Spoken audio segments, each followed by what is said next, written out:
Ya, baik. Terima kasih Bu Rizmi untuk sesi introduction-nya. Selamat pagi Bapak Ibu sekalian, rekan-rekan mahasiswa. Terima kasih, salam sejahtera untuk kita semua. Sebelumnya ini saya ingin mengucapkan terima kasih karena sudah dipercaya dengan diundang di sini begitu oleh Bu Dinar. Terima kasih Bu Dinar dan juga selamat pagi tadi untuk Pak Adi serta Bapak Ibu dosen yang juga telah hadir di kesempatan hari ini.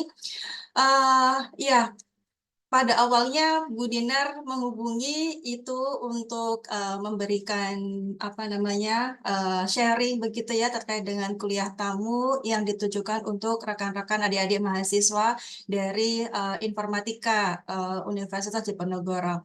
Jadi ini adalah mungkin pengalaman pertama saya begitu ya di sini. Jadi mudah-mudahan apa yang saya bagikan hari ini bisa bermanfaat untuk rekan-rekan semua.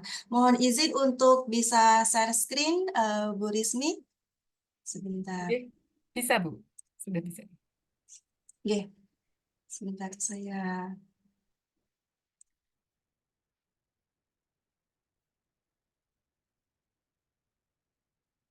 Baik, apakah sudah terlihat rekan-rekan di sini? Mungkin nanti mohon dimaklumi apabila saya keceplosan manggilnya teman-teman begitu ya. Karena Ya, nggak apa-apa. terbiasa untuk apa namanya biar lebih engage gitu ya dengan mahasiswa. Karena kalau misalkan saya bilang adik-adik, ya memang adik-adik saya juga gitu. Karena adik-adik saya juga mungkin seusia dengan mahasiswa saat ini gitu. Kalau saya bilang anak-anak itu kok rasanya saya tua banget gitu. Jadi mohon izin nanti kalau seandainya saya memanggil rekan-rekan di sini juga teman-teman begitu. Nah, pada kesempatan pagi hari ini, saya akan menyampaikan materi, mungkin tidak spesifik ke manajemen proyek begitu ya, karena di awal pada saat email yang saya terima dari Bu Dinar, itu saya diminta untuk memberikan atau berbagi terkait materi manajemen dan proses teknologi informasi. Tapi saya kira materi ini masih juga relevan dengan konsep dan juga skopnya di manajemen proyek karena sebenarnya apa yang ingin saya bagikan pada pagi hari ini adalah payung dasar untuk rekan-rekan bisa memahami seperti apa skop yang ada di dalam ranah teknologi informasi, khususnya di manajemen informasi itu sendiri. Begitu. Nah, ini adalah tujuan pembelajaran. Mungkin sebelum saya lanjutkan ke berikutnya, apakah saya boleh bertanya di sini ke adik-adik mahasiswa begitu ya? Sudah mendapatkan mata kuliah tentang tata kelola TI? Sudah pernah belajar tentang COVID sebelumnya? Atau framework-framework yang berkaitan dengan tata kelola TI? Apakah ada mata kuliah yang memang diajarkan untuk itu? Karena pandangan saya untuk teknik informatika biasanya lebih ke teknikal begitu ya. Tapi karena ini nama departemennya, nama prodinya adalah informatika, mungkin saya boleh mendengar di sini sedikit informasi dari adik-adik mahasiswa biar sekalian saya ini ya engage dengan teman-teman mahasiswa di sini. Apakah sudah pernah dapat mata kuliah atau mungkin ini ya workshop ataupun materi-materi tentang tata kelola teknologi informasi. Pernah mendengar istilah COVID, ITIL? Masih malu-malu sepertinya. Baik kalau begitu. Nah, jadi apa saja yang ingin saya sampaikan pada hari ini ditujukan untuk mengajak rekan-rekan mahasiswa di sini agar bisa lebih memahami seperti apa payung konsep di dalam manajemen organisasi, khususnya manajemen organisasi yang memanfaatkan teknologi informasi. Sehingga nanti kita mulai pemahaman dulu terkait perbedaan dari manajemen, skop dari manajemen, kemudian tata kelola atau yang biasa kita dengar governance di situ, barangkali adik-adik juga pernah dengar di situ ya. Kemudian apa saja proses-proses yang terbentuk di dalam skop atau lingkup dari manajemen dan juga tata kelola tersebut. Nah, lalu nanti kita akan lanjutkan dengan diskusi terkait bagaimana proses dari manajemen aktivitas teknologi informasi tadi dan juga manajemen tata kelola TI itu tentunya, serta akan saya sampaikan juga beberapa kerangka kerja atau framework yang banyak digunakan untuk membantu organisasi dan juga perusahaan melakukan pengelolaan organisasinya. Ya, tidak hanya ke bisnisnya, tetapi aktivitas-aktivitas yang berkaitan atau memanfaatkan teknologi informasi. Begitu ya. Jadi ini kurang lebih pokok bahasan kita berikutnya. Sebentar. Dimulai dulu dari pemahaman tentang konsep manajemen dan tata kelola. Saya yakin untuk manajemen itu sendiri rekan-rekan sudah dapat ya di mata kuliah manajemen proyek pasti sudah awal-awal sekali itu pasti sudah disebutkan ya, dijabarkan. Nanti mungkin boleh ya saya minta pendapat testing. Oh Mbak boleh ya Bu Rismi ya untuk Boleh cek Bu, aja boleh. gitu ya stock of Ini knowledge-nya peserta nah, di sini biar nggak ya malu-malu begitu. teman-teman nanti bisa raise hand ya. Kayaknya ini harus Iya. unmute, harus minta unmute dulu. Tapi coba Oh nanti begitu. kalau ini Oh takutnya tadi sistemnya. mungkin Oh settingannya seperti itu. Tapi saya nggak yakin. Tadi mungkin diam karena nggak bisa unmute nggak sepertinya. bisa unmute begitu ya. Oh Ya nanti baik. mungkin bisa raise hand teman-teman. Baik-baik kalau begitu. Ya, terima kasih Bu Rismi. Jadi, bahasan kita nanti kita awali dulu dari pemahaman tentang perbedaan antara manajemen dan juga tata kelola, termasuk di dalamnya adalah manajemen TI itu sendiri, kemudian tata kelola TI. Karena pada dasarnya ketika kita ngomongin proses, ya, proses di dalam organisasi TI itu tidak lepas dari tata kelola. Karena proses-proses itulah yang perlu dikelola oleh pemangku kepentingan dan juga oleh pemangku para key stakeholders yang ada di dalam organisasi. Demikian ya. Jadi nantinya juga akan ditambahkan dengan kerangka-kerangka kerja apa saja, salah satunya yaitu COBIT yang biasa baik dipakai untuk tata kelola teknologi informasi. Kemudian nanti juga beberapa overview terkait dengan kerangka kerja yang lain yang khususnya dipakai di bidang manajemen layanan teknologi informasi, karena proses bisnis ya atau bisnis di suatu organisasi di perusahaan itu juga tidak lepas dari layanan atau service delivery. Nah, untuk konteks teknologi informasi berarti yang kita bahas nanti adalah layanan yang menggunakan teknologi informasi atau didukung dengan teknologi informasi. Demikian saya kira untuk overview dari outline materi kita pada pagi hari ini.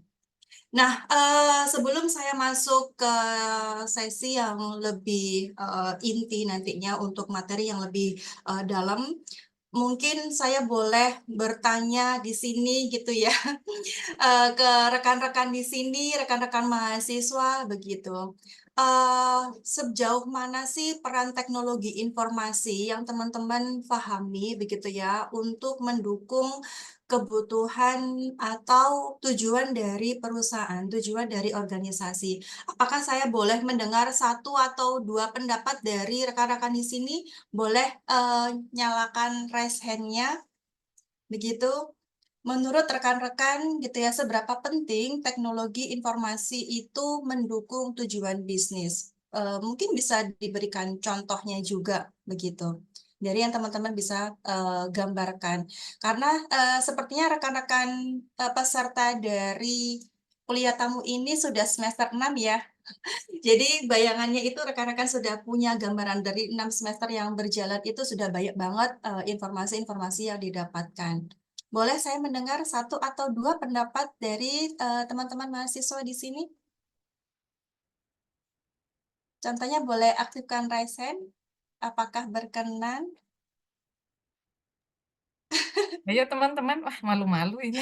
Iya, malu-malu semua. Masih malu. Iya, terkadang itu apa namanya, mungkin lagi ada di luar begitu ya. Jadi Nah, ketika ingin berbicara takut suaranya mungkin kena bising dari lingkungan sekitar atau apa. Tadi ada yang oh iya, mau ini, resen ini. boleh. Ya, sudah. Ya, Oke, terima kasih. Abigail. Ada Abigail Abigail. Metanoia Melody. Silakan Mbak Abigail ya saya Oh, panggilnya. silakan. Ya, Perkenalkan Bu, saya Abigail Oke, ya selamat pagi Abigail. dari Informatika Angkatan 2021.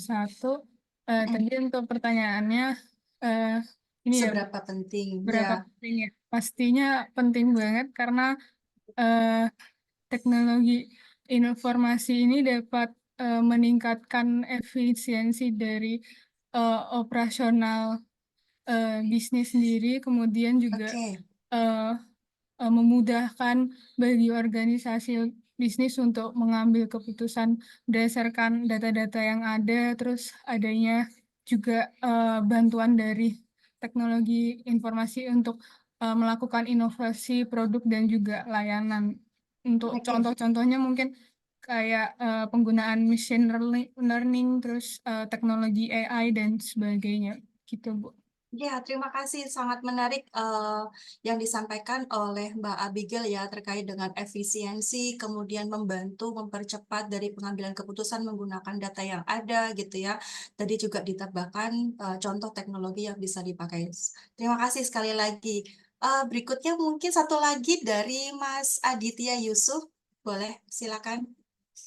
Baik, Bu, izin menjawab. Sebelumnya perkenalkan, Ya, saya Muhammad Aditya Yusuf dari Informatika Angkatan 2021. Izin menjawab, Bu, saya setuju dengan pendapat dari Abigail tadi, yaitu untuk meningkatkan efisiensi operasional dan peningkatan pengalaman. Contohnya itu kayak peningkatan efisiensi operasional itu lebih ke kolaborasi dengan betul. kita bisa melakukan Teams untuk komunikasi lebih dari antar negara yang jauh secara daring ataupun dengan otomatisasi proses.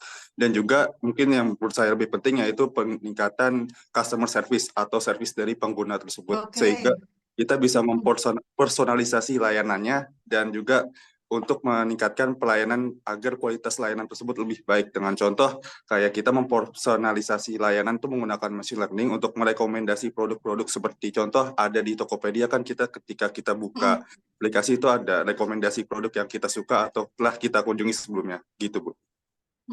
Oke, betul. Terima kasih Mas Aditya. Luar biasa ya. Jadi tadi selain dari efisiensi, otomatisasi gitu ya, tapi yang tidak kalah penting itu TI biasanya memang dimaksimalkan untuk mengoptimalkan tingkat layanan terhadap customer atau pelanggan pengguna tadi gitu ya. Termasuk juga personalisasi yang bisa tawarkan di situ. Karena biasanya saat ini konsumen atau pengguna itu mereka justru memang ingin dilayani seperti itu, lebih personalized gitu ya dibandingkan yang too general. Mungkin bagi mereka kayak tidak merasa spesial gitu ya. Nah, salah satu keberadaan teknologi atau fungsi dari teknologi informasi ini untuk mendukung aktivitas dari perusahaan atau organisasi itu memang betul di bagian customer service gitu ya, atau peningkatan layanan terhadap customer.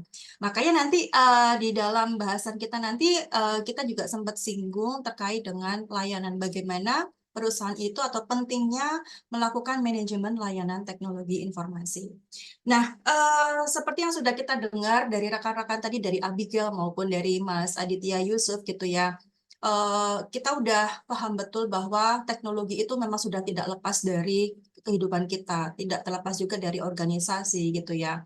Kemudian keakuratan, kecepatan perkembangan dari informasi dan juga teknologi informasi itu yang mana sangat banyak berfungsi, sangat banyak bermanfaat dan dimanfaatkan juga oleh kita, itu pun tidak lepas dari risiko atau potensi dari risiko gitu ya.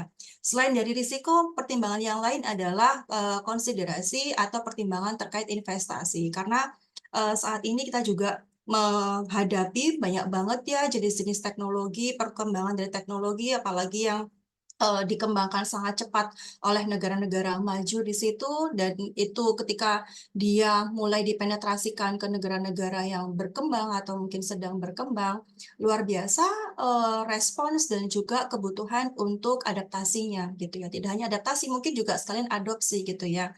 Nah, mengingat dari sangat besarnya atau impact dari teknologi informasi yang mana mungkin kita bisa katakan bahwa TI itu juga sudah jadi bagian penting yang harus dimiliki untuk strategi kompetitif gitu ya bagi organisasi. maka sangat perlu juga atau sangat penting juga perusahaan itu melakukan pengendalian risiko gitu ya, termasuk pengelolaan dari aktivitas-aktivitas pemanfaatan teknologi informasi itu untuk mencapai tujuan bisnisnya. Nah, beberapa siklus yang bisa dilakukan oleh perusahaan tentunya ya mulai dari perencanaan atau planning gitu ya, kemudian dari pengembangan, mungkin pengembangan di sini juga bisa dalam bentuk membuat atau mengembangkan software atau mungkin aplikasi yang dibutuhkan atau hanya sekedar meminta atau membeli aplikasi yang dibutuhkan sesuai dengan proses yang mereka miliki begitu ya, termasuk juga untuk delivery dan juga improvement. Jadi rekan-rekan yang mungkin di manajemen proyek kan juga ada yang SDLC, konsep SDLC ya, itu sangat erat kaitannya dengan peranan teknologi informasi juga. Oke. Nah, goal-nya itu adalah pastinya value ya, value dari perusahaan. Value itu apa? Value yang paling gampang kita definisikan adalah benefit ya. Nah, untuk mendapatkan benefit atau merealisasikan benefit itu tentunya ada konsiderasi untuk penghematan atau efisiensi di bidang cost, kemudian optimalisasi dalam meminimalkan risiko yang mungkin muncul dari aplikasi-aplikasi atau teknologi yang diinvestasikan atau digunakan oleh perusahaan. Termasuk juga sebenarnya adalah resistensi dari karyawan gitu ya atau SDM-nya. Karena terkadang perusahaan itu ingin mengaplikasikan teknologi baru yang dianggap wow, dia memiliki fitur yang sangat menjanjikan begitu ya, tetapi sayangnya tidak didukung oleh SDM-nya begitu ya, sehingga mereka pun butuh pertimbangan untuk menyiapkan SDM-nya agar mereka juga siap menerima dan juga mengaplikasikan teknologi tersebut. Nah, berikutnya adalah seperti apa pada dasarnya hubungan antara strategi bisnis dan juga teknologi informasi. Seperti yang tadi saya sudah sampaikan dan juga rekan-rekan mahasiswa tadi berikan pandangan begitu ya. Kedua hal ini memang sudah sangat erat gitu ya. Konsep ini untuk saat ini rasanya sudah jadi kebutuhan satu sama lain gitu ya. Untuk konteks bisnis sendiri atau organisasi sendiri, kita memiliki kita bagi menjadi beberapa area begitu ya. Yang pertama dari lingkungan bisnis itu sendiri, di mana untuk ngomongin tentang lingkungan bisnis berarti kita ngomongin secara general, kita ngomongin tentang apa yang ingin dicapai oleh perusahaan gitu ya. Artinya di situ ada goal, ada prioritas, ada objektif di situ. Kemudian bagaimana perusahaan itu juga menilai kondisi existing saat ini dengan mungkin melakukan analisis terhadap lingkungan mikro ataupun lingkungan makro gitu ya. Mikro itu artinya terkait dengan apa saja faktor yang mempengaruhi perusahaan itu sendiri, baik itu internal maupun eksternalnya, tetapi untuk yang makro itu adalah faktor-faktor yang mempengaruhi pemain di dalam lingkungan mikro tadi, misalnya dari politik, ekonomi, kemudian natural gitu ya. Jadi itu semua juga perlu dianalisis secara update, secara berkala begitu ya, di mana itu nanti juga akan diadopsi atau akan dijadikan sebagai salah satu input ataupun pandangan untuk merumuskan tujuan dari organisasi apa yang sebenarnya ingin mereka capai gitu ya. Karena pada dasarnya tujuan itu pun juga didesain untuk memenuhi dan juga untuk bisa memuaskan gitu ya target dari pengguna seperti itu. Kalau kita ngomongin perusahaan berarti ya konsumennya atau pelanggannya begitu ya. Nah, bukti dari bahwa perusahaan kita itu dibutuhkan, yaitu berarti kita ngomongin tentang permintaan gitu ya. Jadi ada hukum permintaan, ada demand yang masuk gitu ya, yang mana demand tersebut pada akhirnya akan mengenerate aktivitas. Jadi perusahaan itu ada aktivitas yang dilakukan ya untuk merealisasikan demand tersebut. Makanya di dalamnya operasional juga berjalan, procurement berjalan, keuangan berjalan, customer services, supply chain, dan sejenisnya itu semua akan berjalan. Nah, untuk mendukung proses operasional bisnis di situ gitu ya, perusahaan karena apalagi untuk yang levelnya besar pasti jenis-jenis aktivitasnya, kemudian stakeholder-nya, konsumennya itu kan pasti banyak sekali gitu ya. Mereka akan butuh otomatisasi untuk melakukan atau mencapai efisiensi gitu ya. Jadi efisiensi dan efektivitas sehingga salah satu yang dipakai mereka untuk mendukung itu adalah penggunaan teknologi. Nah, untuk memilih teknologi mana yang cocok gitu ya, atau yang sesuai dengan budget itu dibutuhkan strategi gitu ya. Nah, untuk membuat strategi serta untuk mengimplementasikan tentunya butuh pengelolaan atau namanya tadi manajemen ya, manajemen strategi. Rekan-rekan kalau apa namanya mungkin di informatika tidak mendapatkan ini ya manajemen strategi, barangkali nanti sudah lulus dan teman-teman di sini itu masuk ke dunia kerja pasti dengan sendiri akan belajar tentang manajemen strategi itu, karena manajemen strategi itu diturunkan dari visi misi begitu ya, kemudian itu akan diterjemahkan menjadi program-program yang akan bisa dieksekusi untuk mewujudkan visi misi tadi. Oke, jadi intinya adalah hubungan antara bisnis dan juga TI itu sangat erat karena untuk saat ini, terutama untuk era yang saat ini, sudah menjadi kebutuhan utama gitu ya, atau bahkan sesuatu yang harus dimiliki. Nah, teknologi itu juga punya banyak banget apa namanya challenge-nya gitu ya. Oleh karena itu, untuk bisa mengantisipasi challenge-challenge itu dibutuhkan aktivitas manajemen. Nah, manajemen, kemudian selain manajemen juga ada tata kelola. Kita awali dulu dari manajemen gitu ya. Manajemen pasti juga masih ingat ya sedekat apa namanya rekan-rekan bisa kilas balik dari awal-awal mungkin mendapatkan materi tentang manajemen atau mata kuliah manajemen, entah itu manajemen proyek atau manajemen yang lain gitu ya. Pasti definisi dari manajemen itu teman-teman sudah dapatkan sebelumnya gitu ya. Jadi secara dasar etimologisnya itu sebenarnya manajemen itu berarti mengatur dan juga mengimplementasikan secara etimologis ya. Jadi dari istilah kunonya dulu gitu. Tetapi makin ke sini kalau kita tilik lagi, manajemen itu ternyata bisa diartikan banyak hal. Nah, salah satunya di sini yang saya sampaikan di sini adalah manajemen diartikan sebagai proses untuk memanfaatkan berbagai macam sumber daya yang dimiliki yang tersedia gitu ya untuk mendukung pencapaian organisasi atau objektif dari organisasi. Ada juga definisi yang menambahkan pencapaian tersebut tentunya yang diharapkan adalah efisiensi dan juga efektivitas. Udah tahu perbedaan efektivitas dan efisiensi? Kalau efisiensi itu berarti mempertimbangkan terkait dengan waktu dan juga biaya begitu ya. Kemudian efektivitas itu lebih ke tepat sasaran, tepat guna. Jadi pastinya setiap perusahaan, setiap organisasi atau bahkan individu gitu ya, ketika mereka mempraktikkan aktivitas manajemen, pasti harapannya atau sasarannya adalah efektif dan juga efisien.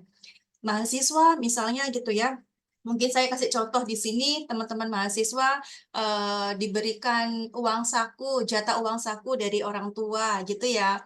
Nah, jatah uang sakunya ada yang bulanan, ada yang mingguan, ada yang harian gitu ya. Saya kasih contoh misalnya jatah per harinya atau per bulan gitu ya. Biasanya anak-anak kos itu kan diberikan jatah bulanan. Per bulannya misalnya berapa ya rata-rata di sini katakan 3 juta misalnya gitu ya. Gimana caranya 3 juta itu bisa buat hidup selama 1 bulan? Pasti berpikir ya, pasti apa namanya individu dari mahasiswa itu sudah memiliki planning, melakukan perencanaan. Oke, 3 juta nanti di awal saya harus bayar kosnya sekian gitu ya. Kemudian untuk makan rata-rata berarti berapa untuk 30 hari.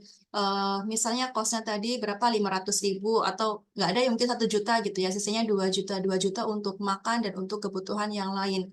Dipikirkan rata-rata makannya itu berapa. Jadi planningnya itu udah benar-benar dilakukan dari awal gitu ya. Karena apa? Harapannya 3 juta itu bisa cukup atau bahkan masih bisa ada yang bisa disisihkan seperti itu. Jadi tanpa disadari setiap individu manusia itu pasti pernah melakukan aktivitas manajemen ini. Begitu juga dengan perusahaan. Ya. Nah, kalau kita tilik lagi lebih detail terkait dengan scope dari atau ruang lingkup dari manajemen banyak sekali di sini gitu ya. Jadi ada pentingnya manajemen ya pastinya untuk apa namanya growth-nya, untuk efisiensi, untuk efektivitas gitu ya. Definisi tadi juga sudah ada di sini. Kemudian juga kalau kita ngomongin tentang manajemen, apalagi untuk apa namanya di bidang perusahaan, di organisasi butuh skill khusus. Nah, skill dalam manajemen itu apa saja? Perencanaan, pengambilan keputusan gitu ya, kemudian organizing atau pengaturan di sini, kemudian kepemimpinan, pengarahan, dan juga monitoring. Ini skill-skill ini yang wajib dimiliki para calon-calon manajer. Saya yakin ini rekan-rekan mahasiswa adalah calon-calon manajer. Kalau Bapak Ibu dosen di sini pasti udah pernah melewati apa fase itu gitu ya. Tapi rekan-rekan di sini nanti ketika sudah lulus, saya doakan gitu ya para calon-calon manajer. Nah, aspek ini atau skill ini yang rekan-rekan harus pahami atau pelajari. Kemudian dan belajar ini tidak hanya dari sekedar teori, tapi bisa belajar dari experience atau pengalaman gitu ya. Bahkan learning by doing itu juga sangat bisa. Tapi yang pasti ketika kita ingin memanage gitu ya, memanage orang lain, ya kita harus bisa memanage diri sendiri dulu juga gitu ya. Kita harus bisa mengontrol terutama emosional kita, karena seringkali ketika kita memanage orang lain itu tantangannya lebih besar gitu ya. Kita menghadapi berbagai macam karakteristik yang luar biasa gitu ya di luaran sana. Kemudian proses dari manajemen itu sendiri, karena namanya juga proses gitu ya, berarti kan dia ada input dan juga ada output. Nah, kalau di manajemen sendiri inputnya bisa berbagai macam ya. Ada kalau kita ngomong input berarti sumber daya dimiliki oleh perusahaan, sumber daya bisa SDM atau sumber daya manusianya, kemudian modal atau yang berkaitan dengan apa namanya finansial, keuangan, begitu ya. Kemudian sumber daya fisikal, ini berarti aset-aset fisik, bangunan, dan sejenisnya, peralatan, gitu ya. Kemudian sumber daya informasi, ya. Informasi, ya itu berarti kan data yang sudah memiliki makna, gitu ya. Data yang sudah diolah sedemikian sedemikian rupa, sampai dia memiliki makna untuk digunakan di kebutuhan berikutnya, seperti itu. Nah, prosesnya tadi sama yang di skill tadi gitu ya, kurang lebih sama, ada planning, organizing, leading, controlling, begitu ya untuk proses dari manajemen itu sendiri, sama outputnya. Outputnya dari proses dari manajemen itu sendiri ya bisa produknya itu sendiri gitu ya, kemudian ada efisiensi atau layanan, kemudian kepuasan, itu juga bisa dikatakan sebagai output dari aktivitas manajemen. Nah, kemudian roles-nya ya, di managerial roles itu juga ada beberapa jenis ya. Kalau kita tarik di sini ada roles untuk pengambilan keputusan, kemudian juga ada informational roles di situ, mungkin sebagai mentor, diseminator gitu ya. Kemudian juga ada interpersonal, berarti ini kaitannya dengan leadership ya. Kemudian juga tipe-tipe manajer itu ada banyak. Ini rekan-rekan nantinya bisa pelajari kalau memang tertarik untuk lebih dalam di bidang manajemen, ya untuk ini ada di bidang human capital management atau manajemen sumber daya manusia, seperti itu. Nah, berikutnya adalah tata kelola gitu ya, atau governance. Ada yang pernah dengar istilah tata kelola sebelumnya? Tadi sudah saya ini belum ada respons ya di awal ya gitu. Mungkin tadi karena yang belum bisa di-unmute. Nah, tata kelola ini seringkali orang menganggapnya itu sama dengan manajemen gitu ya. Padahal sebenarnya secara konsepnya itu berbeda. Tata kelola atau governance gitu ya. Governance definisi umumnya itu diartikan sebagai menegakkan dan mengendalikan kebijakan serta standar yang berlaku pada satu kelompok, organisasi, atau wilayah tertentu. Jadi menegakkan aturan, jadi kepatuhan gitu ya, mematuhi standar yang sudah dibuat sebelumnya, yang sudah berlaku sebelumnya. Nah, secara khusus tata kelola atau governance itu diartikan sebagai proses yang terdiri dari rangkaian tindakan, perubahan, atau fungsi untuk menghasilkan output atau menghasilkan luaran tadi. Nanti di slide berikutnya saya bisa berikan contoh yang lebih clear ya. Mungkin teman-teman saat ini masih bingung Terus manajemen tadi itu aktivitas untuk mengelola gitu ya. Untuk yang tata kelola di sini adalah untuk menegakkan dan juga mengendalikan kebijakan tadi atau standar yang berlaku di situ. Nah, bedanya dengan manajemen tadi, tata kelola di sini atau governance ini karena dia orientasinya adalah kepatuhan terhadap standar, terhadap aturan, terhadap prosedur begitu ya, maka dia mampu membentuk rangkaian tanggung jawab otoritas dan juga rantai komunikasinya. Dalam hal ini biasanya dipakai untuk proses pengambilan keputusan. Tanggung jawab di mana manajemen proyek ini yang rekan-rekan pernah masih ingat tentang RACI gitu ya, responsible, accountable, kemudian inform gitu ya. Jadi itu adalah bentuk dari klasifikasi tanggung jawab di dalam organisasi. Kemudian selain dari rangkaian tanggung jawab atau otoritas di sini, tata kelola itu juga mampu untuk menghasilkan pengukuran gitu ya, kemudian kebijakan tadi, standar, mekanisme atau kontrol yang akan dipakai dan juga diimplementasikan oleh mereka-mereka yang bertanggung jawab untuk mengerjakan aktivitas atau pekerjaan tertentu seperti itu. Jadi ya secara generalnya itu untuk membedakan antara manajemen dan juga tata kelola bisa dilihat dari skopnya juga begitu ya. Governance itu membawahi si manajemen. Jadi manajemen itu yang akan mengeksekusi, menerjemahkan arahan-arahan yang sudah ditetapkan oleh level governance atau governance body di situ gitu ya, di mana biasanya governance itu berada di level BOD, Board of Directors, misalnya Dewan Komisaris gitu ya. Kalau untuk manajemen ya seperti manajemen pada umumnya, eksekutif manajemen gitu, CEO, CIO, dan sejenisnya di situ. Karena apa? Manajemen itu kan mereka menerima mandat dari level BOD tadi.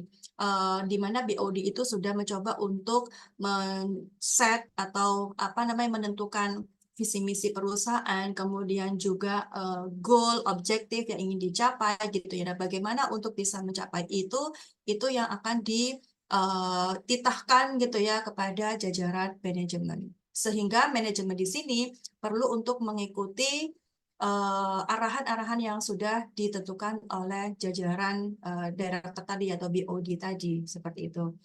Nah, governance itu juga mencoba untuk memastikan bahwa seluruh kebutuhan dan juga harapan dari para stakeholder itu bisa terpenuhi gitu ya. Artinya tadi tujuan objektif dari perusahaan itu bisa terpenuhi, kemudian itu juga bisa dipenuhi secara efektif dan juga efisien gitu ya. Dan tentu dua hal ini mereka akan saling bekerja sama untuk proses di berikutnya. Nah, ini gambaran dari manajemen dan juga tata kelola yang saya ambil dari salah satu framework atau kerangka kerja COVID. Ini rekan-rekan yang udah pernah tahu tentang COVID sebelumnya, kontrol objektif itu ya. Jadi manajemen itu berada di level ini, dia yang memerantarai antara owner ke operasional nanti gitu ya. Sehingga kalau kita lihat dari flow di sini, si owner dan juga stakeholder itu akan memberikan atau titah atau mendelegasikan si governing body. Governing body ini biasanya dalam bentuk tadi yang saya sebutkan komisaris gitu ya atau dewan direksi begitu ya. Yang mana mereka yang akan membuat rumusan strategik di situ. Kemudian rumusan strategik itu yang akan dimandatkan pada jajaran manajemen. Untuk apa? Ya untuk diterjemahkan, untuk diimplementasikan, untuk diinstruksikan lebih lanjut ke jajaran operasional. Jadi tingkatannya itu kurang lebih seperti itu. Dan masing-masing dari role di sini tentunya mereka juga punya tanggung jawab masing-masing gitu ya.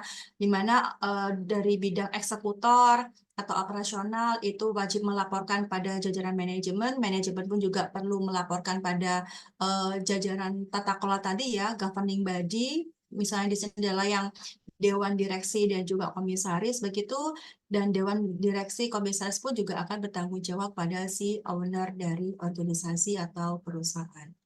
Nah, mudah-mudahan ini teman-teman membantu teman-teman untuk lebih memahami perbedaan dari manajemen dan juga tata kelola.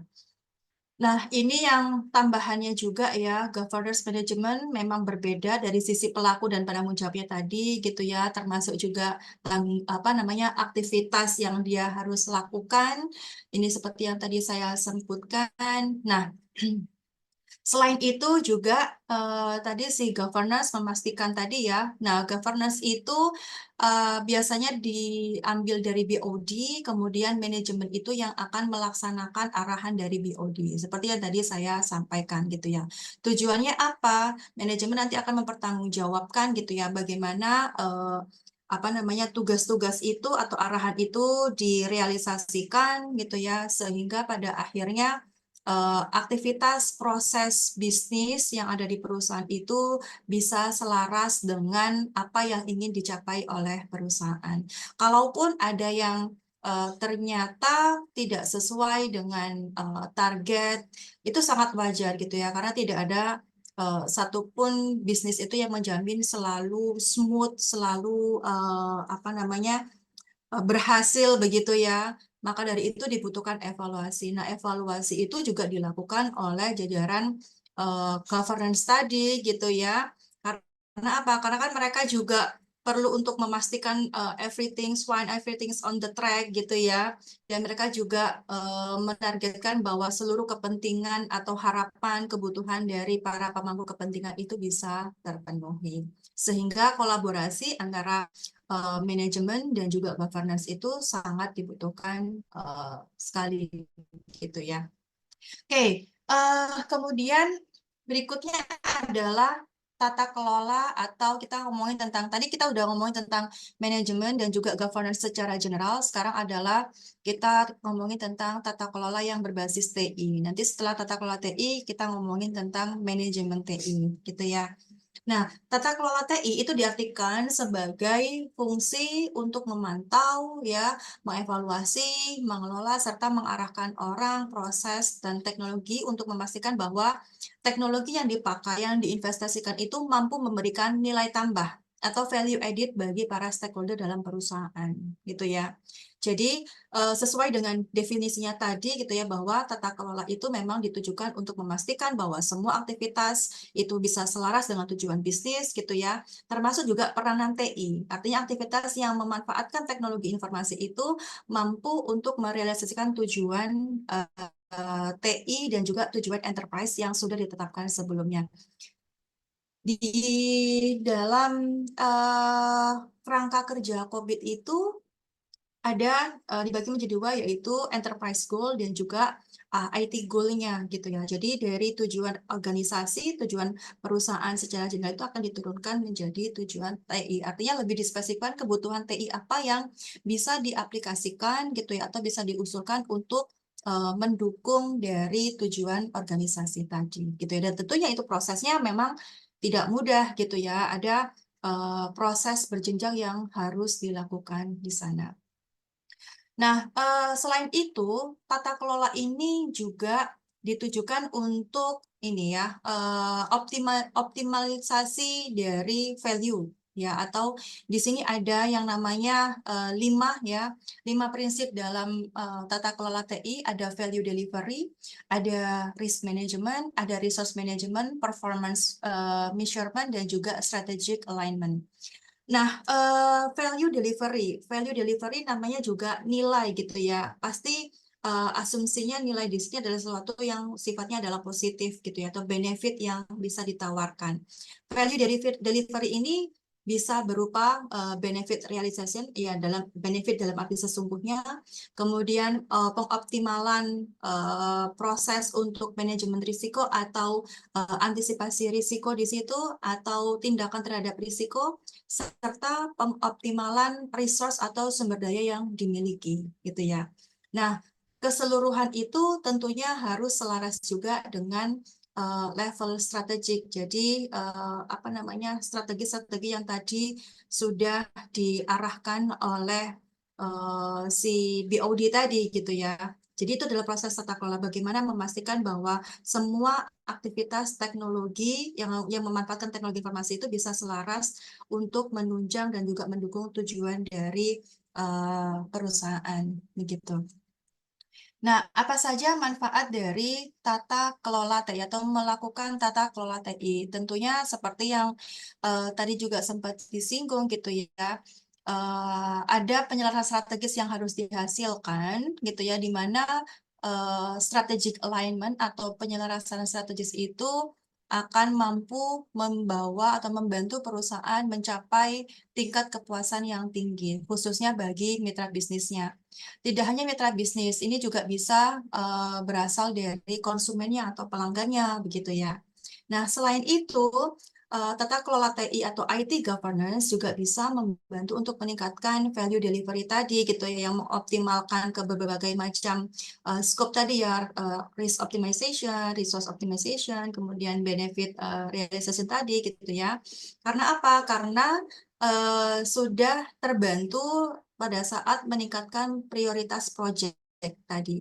Nah, teman-teman yang melakukan atau belajar tentang manajemen proyek itu kan memang ada prioritas ya, karena kan setiap proyek itu punya karakteristik dan punya batasan waktu, batasan ruang lingkup, batasan biaya gitu ya, sehingga batasan-batasan itu juga akan menjadi pertimbangan tentunya gitu ya bagi manajemen mana kira-kira yang mau diprioritaskan, proyek mana yang bisa didulukan untuk mendukung pencapaian dari tujuan. Termasuk juga efisiensi anggaran gitu ya. Jadi akan lebih selektif ketika mereka mendesain proses-proses mana yang akan dilakukan lebih dulu. Kemudian manfaat yang lain dari tata kelola TI atau IT governance itu adalah untuk meningkatkan kinerja dan juga manajemen sumber daya manusia. Kenapa? Kalau semuanya itu tertata dengan baik gitu ya, pastinya aktivitas-aktivitas itu juga bisa dilakukan secara efektif dan juga efisien sehingga pada akhirnya membawa dampak pada produktivitas yang tinggi gitu ya.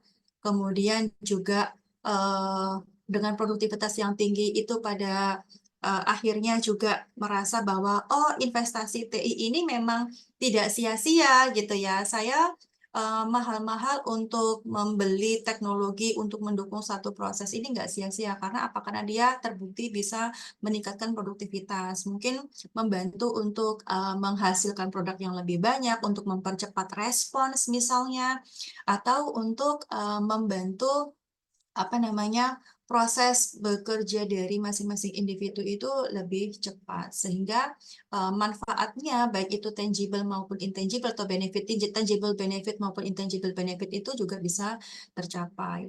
Nah, keseluruhan itu tentunya juga pada akhirnya akan diharapkan untuk memberikan kualitas yang baik terhadap output TI-nya gitu ya, serta tentunya yang diharapkan adalah meminimalisir atau mengurangi isu-isu yang berkaitan dengan pengendalian TI atau maintenance TI. Karena kalau seandainya proses TI itu tidak dilakukan dengan baik, begitu ya, akan ada isu-isu yang muncul. Nah, isu-isu tersebut, misalnya masalah harus ada maintenance-nya jadi lebih lama, atau mungkin butuh biaya reparasi dan sejenisnya, itu akan menimbulkan biaya yang lain-lain. Dan itu juga akan membebani anggaran dari perusahaan. Seperti itu. Nah, berikutnya adalah manajemen teknologi informasi.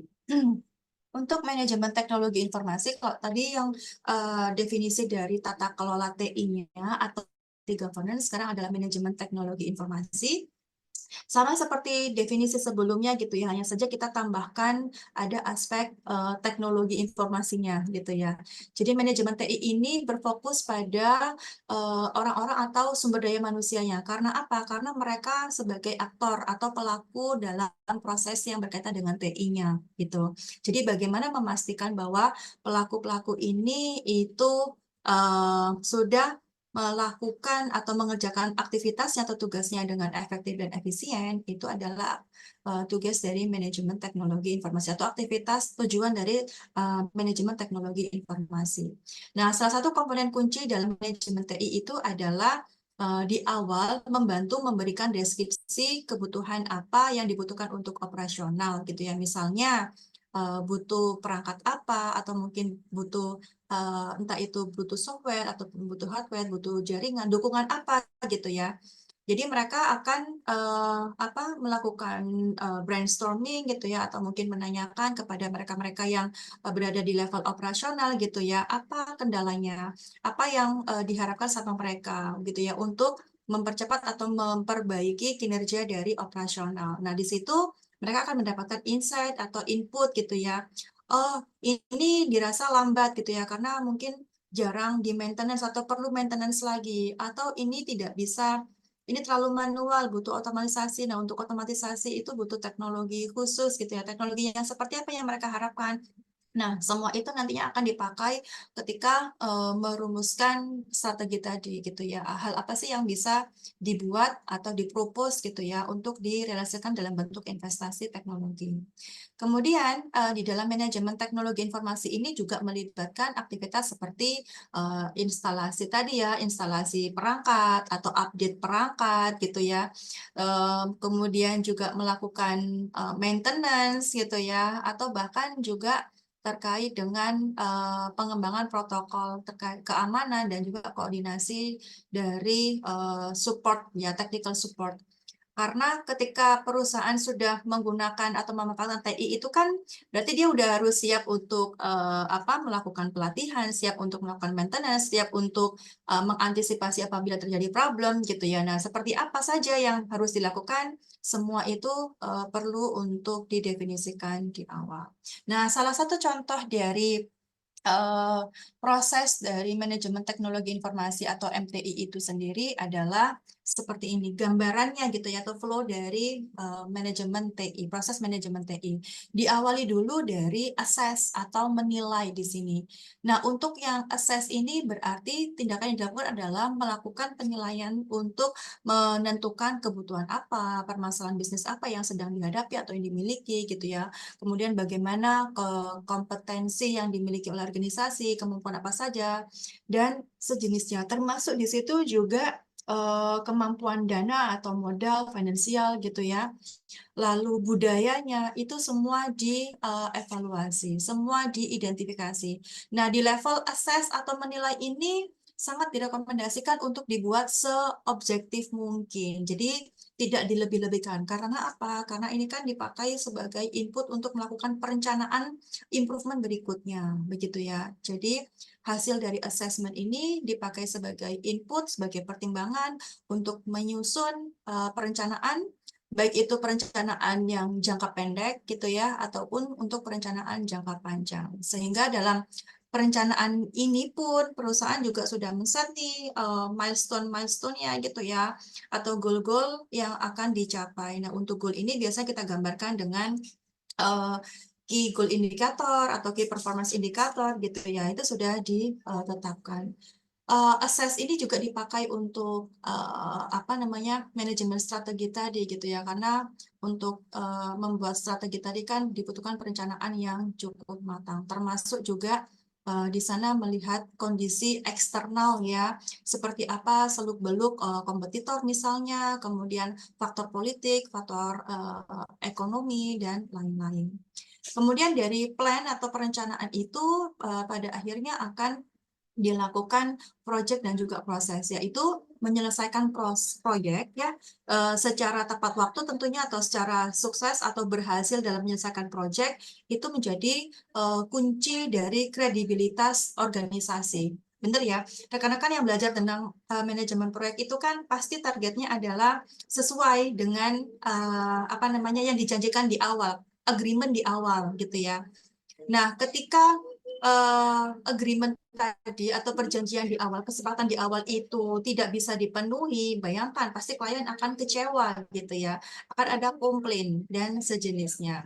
Tentunya itu juga akan mempengaruhi reputasi, kredibilitas dari organisasi. Sedangkan aspek reputasi atau kredibilitas dari organisasi itu merupakan intangible aset yang tidak kalah penting gitu ya, perusahaan kan butuh reputasi itu untuk membawa dirinya gitu ya, untuk bisa menarik klien-klien atau mungkin mitra-mitra bisnis yang lain.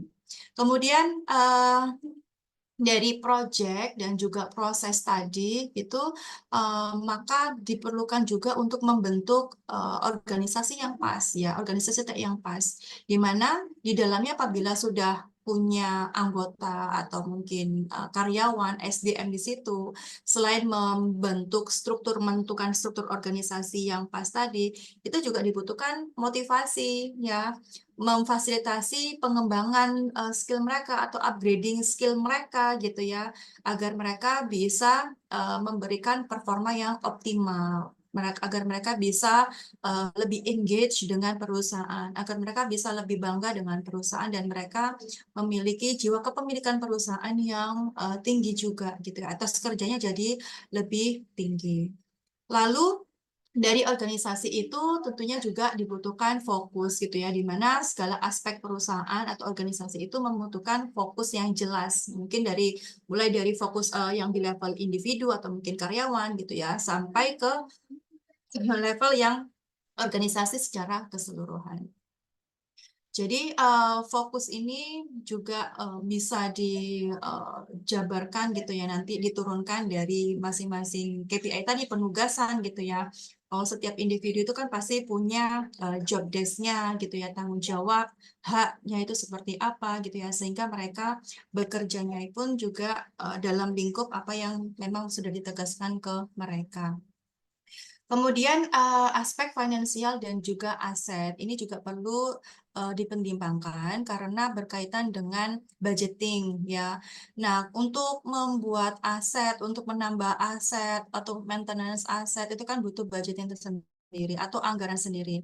Manajemen anggaran itu juga dibutuhkan. Artinya perusahaan pasti mereka tidak yang serta-merta boros dalam menggunakan anggaran gitu ya. Jadi perlu perencanaan yang matang terkait dengan budgeting itu, di mana pada pelaksanaannya budgeting tentunya akan digunakan secara seefisien mungkin. Dan pada akhirnya aktivitas-aktivitas ini kemudian akan dievaluasi gitu ya, diukur mana yang perlu improvement, mana yang perlu dipertahankan, mana yang bisa dijadikan contoh untuk improvement yang lain gitu ya, atau aktivitas yang lain, sehingga hasilnya semua itu bisa berada di titik optimal. Nah, result di sini tentunya juga akan dibandingkan gitu ya, di-compare lagi dengan apa yang tadi sudah di-set, goal-goal apa yang sudah ditentukan oleh perusahaan atau organisasi di awal.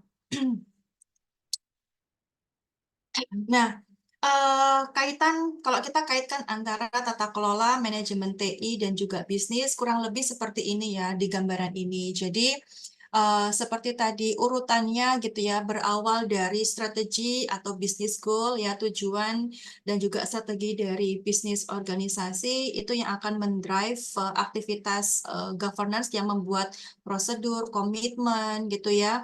Kemudian otoritas, komunikasi lainnya itu bagaimana gitu ya.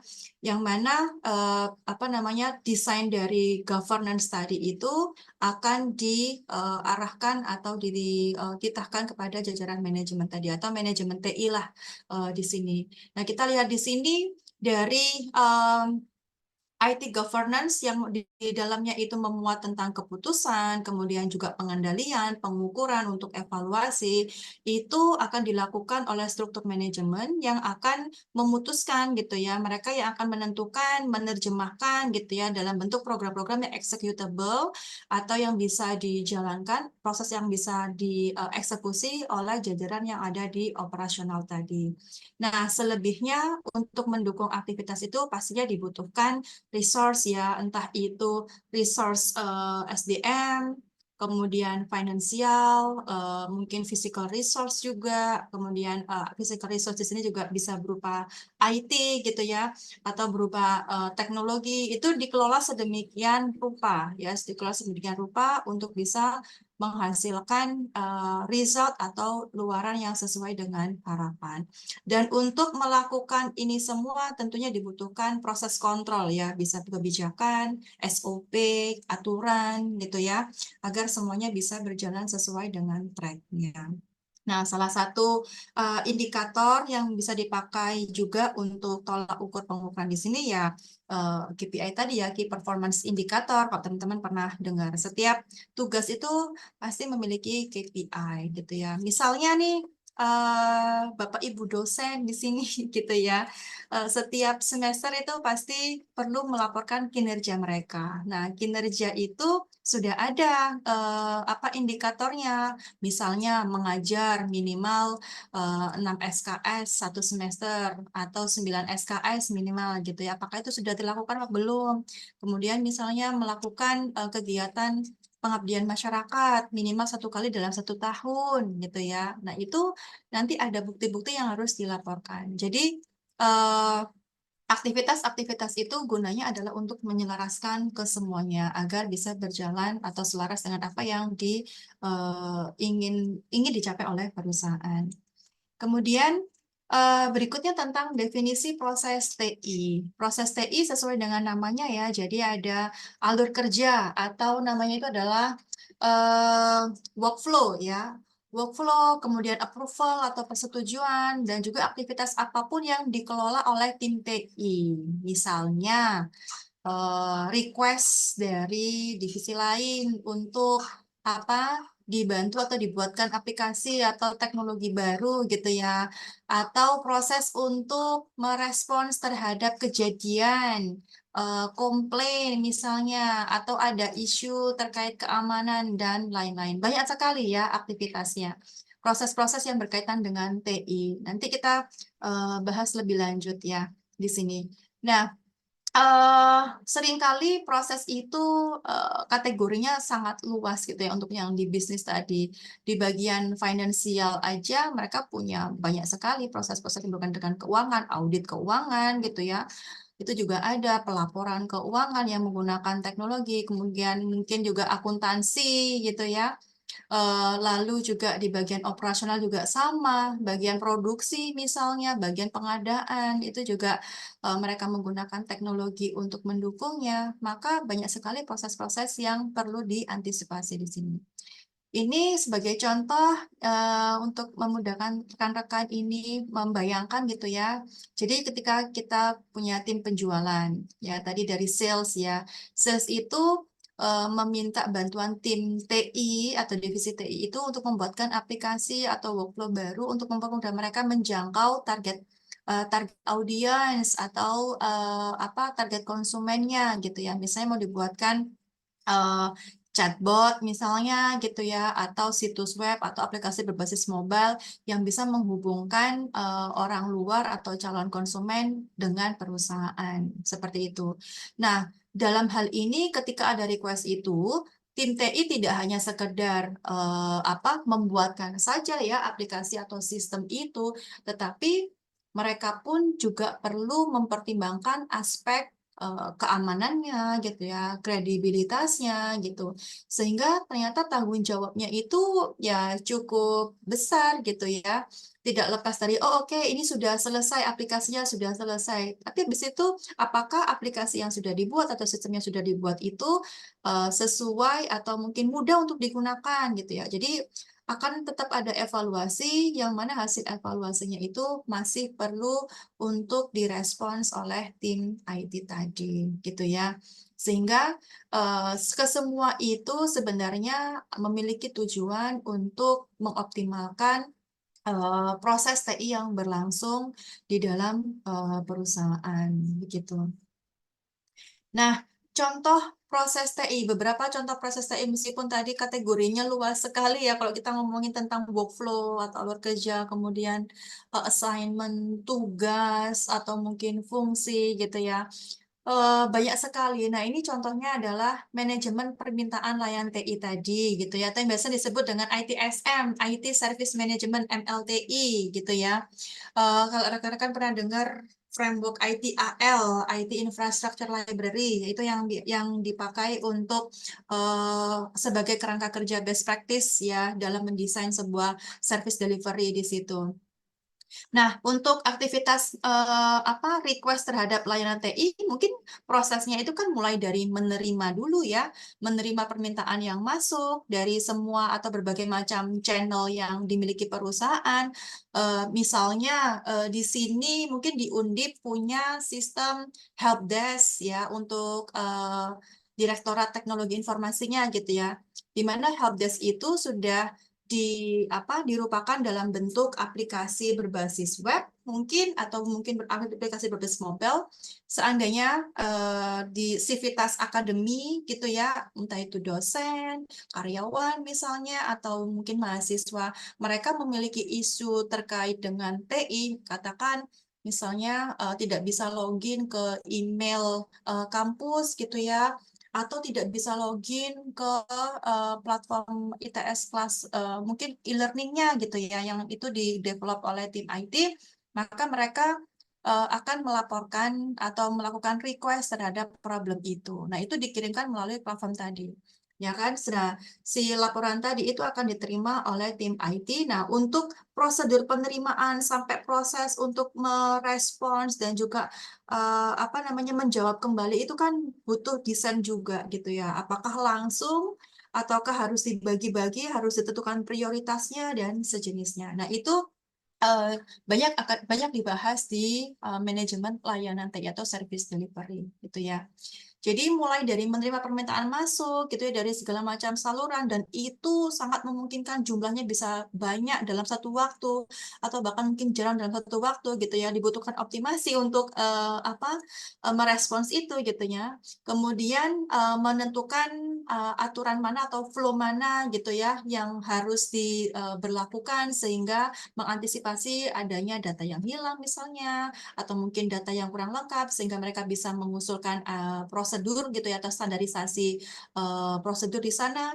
Kemudian termasuk juga di dalamnya adalah meneruskan tiket ke siapa yang akan menindaklanjuti dulu gitu ya. Semua yang masuk itu akan dihandle oleh siapa? Misalnya bagian CS sendiri gitu ya. Nah, dari CS itu dia akan mengklasifikasikan, oh ini masuk yang kategori urgent atau kategori medium atau kategori light gitu ya. Artinya ya tidak harus gitu. Jadi mereka akan mengutamakan yang levelnya urgent dulu. Nah, untuk bisa mengetahui mana yang urgent atau tidak itu kan dari sisi pengguna gitu ya, atau dari kita dari segi konsumen itu kan nggak bisa tahu gitu ya. Sehingga dari sisi tim developnya itu, tim develop sistemnya tadi mereka menyediakan itu ya, misalnya kategori, oke, tiket request-nya tadi itu masuk kategori yang mana, yang tinggi, yang rendah, ataupun yang medium. Tetapi sekali lagi, terkadang orang luar itu kan juga tidak terlalu paham ya, ini saya maksudnya kategori yang mana ya, urgent atau tidak, ya menurut saya semuanya urgent gitu ya. Pasti setiap konsumen itu kan pengen segera untuk dilayani gitu ya, untuk segera direspon sehingga mereka mengisi saja urgent. Nah, di situ kan juga ada aturan atau mungkin prosedur yang bisa diberlakukan, misalnya dari pihak CS-nya tadi juga memeriksa lagi betul nggak itu di level urgent atau justru itu mungkin levelnya masih medium atau apa begitu ya. Nah, kemudian selain itu dalam hal proses memberikan permintaan layanan TI atau request terhadap layanan TI tadi itu, si sistem IT timnya itu bisa memberikan opsi ya, apakah si pemohon tadi itu berkenan atau mau untuk diberikan akses terhadap monitoring status dari permintaan mereka atau request mereka. Kayak tadi rekan-rekan yang menyampaikan aduan misalnya atau laporan melalui helpdesk itu mungkin akan lebih baik kalau diberikan akses untuk memonitor, oh statusnya seperti apa, sedang ditangani kah atau masih submitted. Kadang kan orang luar itu bingung gitu ya, ini statusnya apa ya, kok nggak jelas gitu. Kalau itu ada statusnya, misalnya dari kita user sebagai pemohon itu diberikan fasilitas itu, kita akan lebih mudah untuk memantau. Oh, saat ini sudah ditangani gitu ya. Jadi di waiting. Nah, sedangkan ditangani itu untuk standar layanan akan lebih baik juga apabila diberikan estimasi gitu ya. Oke, estimasi awalnya itu dalam berapa hari bisa memberikan respons awal atau diagnosa awal gitu ya. Atau mungkin itu bisa langsung memberikan solusi atau penyelesaian terhadap request atau permasalahan yang diajukan oleh pemohon tadi, misalnya seperti itu. Kemudian proses yang lain dari proses TI operasi ya, untuk operasional TI ini ya contohnya bisa macam-macam. Sesuatu yang sifatnya operasional itu cirinya adalah biasanya dilakukan secara berulang, secara rutin gitu ya. Jadi dilakukan secara berkala, bukan yang sifatnya insidental. Itu bisa dikatakan sebagai operasional TI. Contohnya apa? Backup gitu ya. Kemudian manajemen aset TI. Ada yang tahu nggak aset TI itu contohnya apa saja? Manajemen aset TI, laptop gitu ya, kemudian komputer, server, kemudian jaringan internet, itu semua salah satunya adalah aset TI. Itu kan perlu dilakukan pengelolaan yang baik juga ya, inventarisasi dari aset yang dimiliki.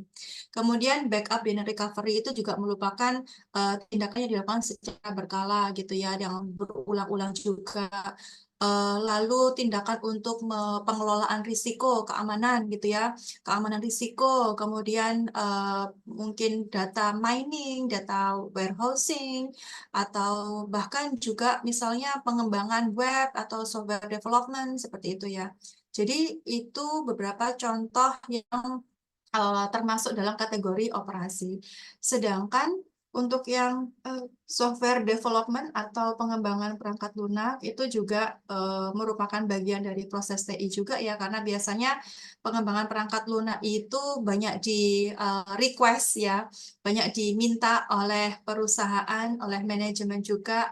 Kalaupun mereka tidak bisa menggunakan atau membangun aplikasi sendiri ya, mereka akan membeli gitu ya. Artinya ada investasi teknologi informasi yang akan dilakukan. Dan ketika kita ngomong tentang investasi TI itu juga perhitungannya tidak mudah begitu ya, karena harus ada pengukuran tangible benefit dan juga intangible benefit. Kemudian ada formulasi yang perlu dihitung. Ini rasanya kita nggak mungkin membahas itu juga ya, karena manajemen investasi itu butuh satu mata kuliah sendiri gitu ya. Kemudian proyek itu satu mata kuliah sendiri, manajemen layanan TI itu juga sebenarnya satu mata kuliah sendiri. Kita coba untuk mendapatkan gambaran besarnya saja gitu ya. Jadi proses TI itu ternyata banyak banget gitu ya. Di bidang project management mungkin ada SDLC di situ yang mulai dari perencanaan, kemudian pendefinisian, kemudian pendesainan, pengembangan, testing, deployment, bahkan juga sampai ke maintenance. Dan itu semua adalah bagian dari proses TI itu sendiri. Nah, apa saja pentingnya proses TI itu sebenarnya? Ya, tentunya sama seperti tadi pentingnya teknologi informasi gitu ya. Proses TI itu kan merupakan apa namanya sesuatu yang harus dijaga konsistensinya gitu ya. Harus dijaga konsistensinya agar kualitas dari pekerjaan atau hasil dari proses itu bisa terjaga. Seperti itu. Kemudian proses TI itu juga seringkali bersinggungan dengan aktivitas-aktivitas atau proses-proses dari bidang yang berbeda begitu ya, sehingga butuh kompatibilitas misalnya ketika akan diintegrasikan atau ketika akan digabungkan dan sejenisnya. Kemudian proses TI itu juga menjadi sumber produktivitas ya. Proses TI itu bisa menjadi sumber produktivitas, bisa juga menjadi sumber gangguan tergantung dari seberapa baik proses itu dikelola. Jadi kalau dia tidak dikelola dengan baik gitu ya, artinya terkait dengan efisiensinya dan juga efektivitasnya tidak dipastikan, maka itu bisa memunculkan isu gitu ya. Tetapi sebaliknya apabila itu dilakukan dengan baik sesuai dengan standar, kemudian sesuai dengan prosedur yang sudah ada, maka itu akan meminimalisir gangguan atau hambatan yang muncul di kemudian hari. Artinya proses TI itu memang sesuatu yang kritikal gitu ya. Jadi dia harus dilaksanakan dengan sebaik mungkin, kemudian dikelola sebaik mungkin juga atau di-manage sebaik mungkin juga. Nah, apa definisi dari manajemen proses TI atau manajemen proses teknologi informasi? Manajemen proses teknologi informasi atau MPTI ya, bukan manajemen proyek ya. Itu diartikan sebagai rangkaian upaya untuk meningkatkan proses TI dengan cara apa? Mengurangi atau melakukan efisiensi terhadap biaya operasional sekaligus meningkatkan kualitas layanan. Jadi ini berat gitu ya. Satu sisi tidak ingin anggaran itu terlalu boros, tidak ingin menghabiskan banyak sekali anggaran. Tapi satu sisi yang lain ingin kualitas yang baik gitu ya. Gampangannya itu nggak mau yang bagus, tapi nggak mau yang mahal-mahal, nggak mau berkorban biaya lebih banyak. Nah, itu yang sangat challenging gitu ya untuk tim TI khususnya. Makanya ada beberapa prinsip atau pendekatan yang bisa dipakai untuk mencapai manajemen proses TI yang efektif tadi gitu. Nanti di slide berikutnya kita bahas ya. Jadi tujuannya itu adalah tujuan dilakukan manajemen proses TI itu untuk tadi mengurangi biaya operasional, tetapi tetap meningkatkan kualitas. Sangat challenging ya. Maunya bagus, tetapi tidak mau berkorban lebih banyak begitu ya. Sehingga aktivitas untuk melakukan continuous improvement atau perbaikan proses itu apabila dilakukan secara rutin dan juga tepat, maka akan bisa memberikan dampak jangka panjang. Rasanya itu atau efeknya itu bisa dirasakan dalam jangka panjang gitu ya. Tetapi tentunya untuk mencapai di level itu ya pasti tadi ya butuh effort yang luar biasa dan juga butuh kerjasama yang sangat baik antar berbagai macam pemangku kepentingan di perusahaan itu. Nah, prinsip dari manajemen proses TI agar mencapai level tadi itu apa saja gitu ya, yang level efektif dan juga efisien. Ada 4 dasar gitu ya, ada area of waste ya. Ini ada di manajemen proses bisnis ya. Jadi kalau rekan-rekan tapi rasanya informatika mungkin tidak diajarkan tentang manajemen proses bisnis ya. Ketika kita belajar tentang manajemen proses bisnis, pasti salah satu orientasinya adalah untuk meminimalkan waste atau bahkan untuk meremove waste ya.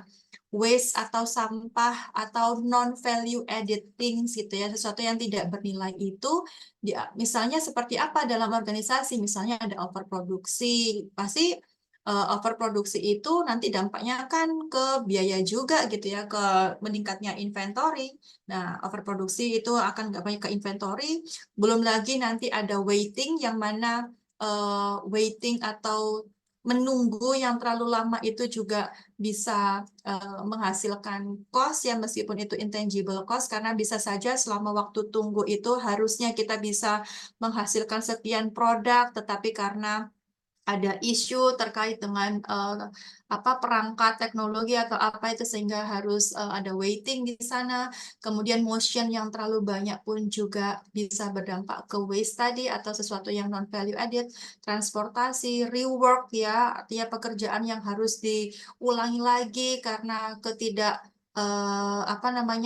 cermatan dalam desain awalnya atau bahkan over processing. Nah, hal-hal ini itu dianggap sebagai non value added yang mana itu perlu untuk dihindari. Istilah-istilah ini memang lebih kental ditemukan di bidang manufaktur ya atau industri, manajemen industri untuk area of waste. Makanya BPM manajemen itu sendiri juga dasarnya itu di industrial management gitu ya, tetapi itu ternyata juga bisa diaplikasikan untuk scope manajemen sistem informasi ataupun manajemen teknologi informasi. Kemudian yang kedua adalah proses framework, dibutuhkan standar ya, dibutuhkan standar terhadap masing-masing proses untuk memudahkan melakukan evaluasi dan juga audit pada akhirnya nanti.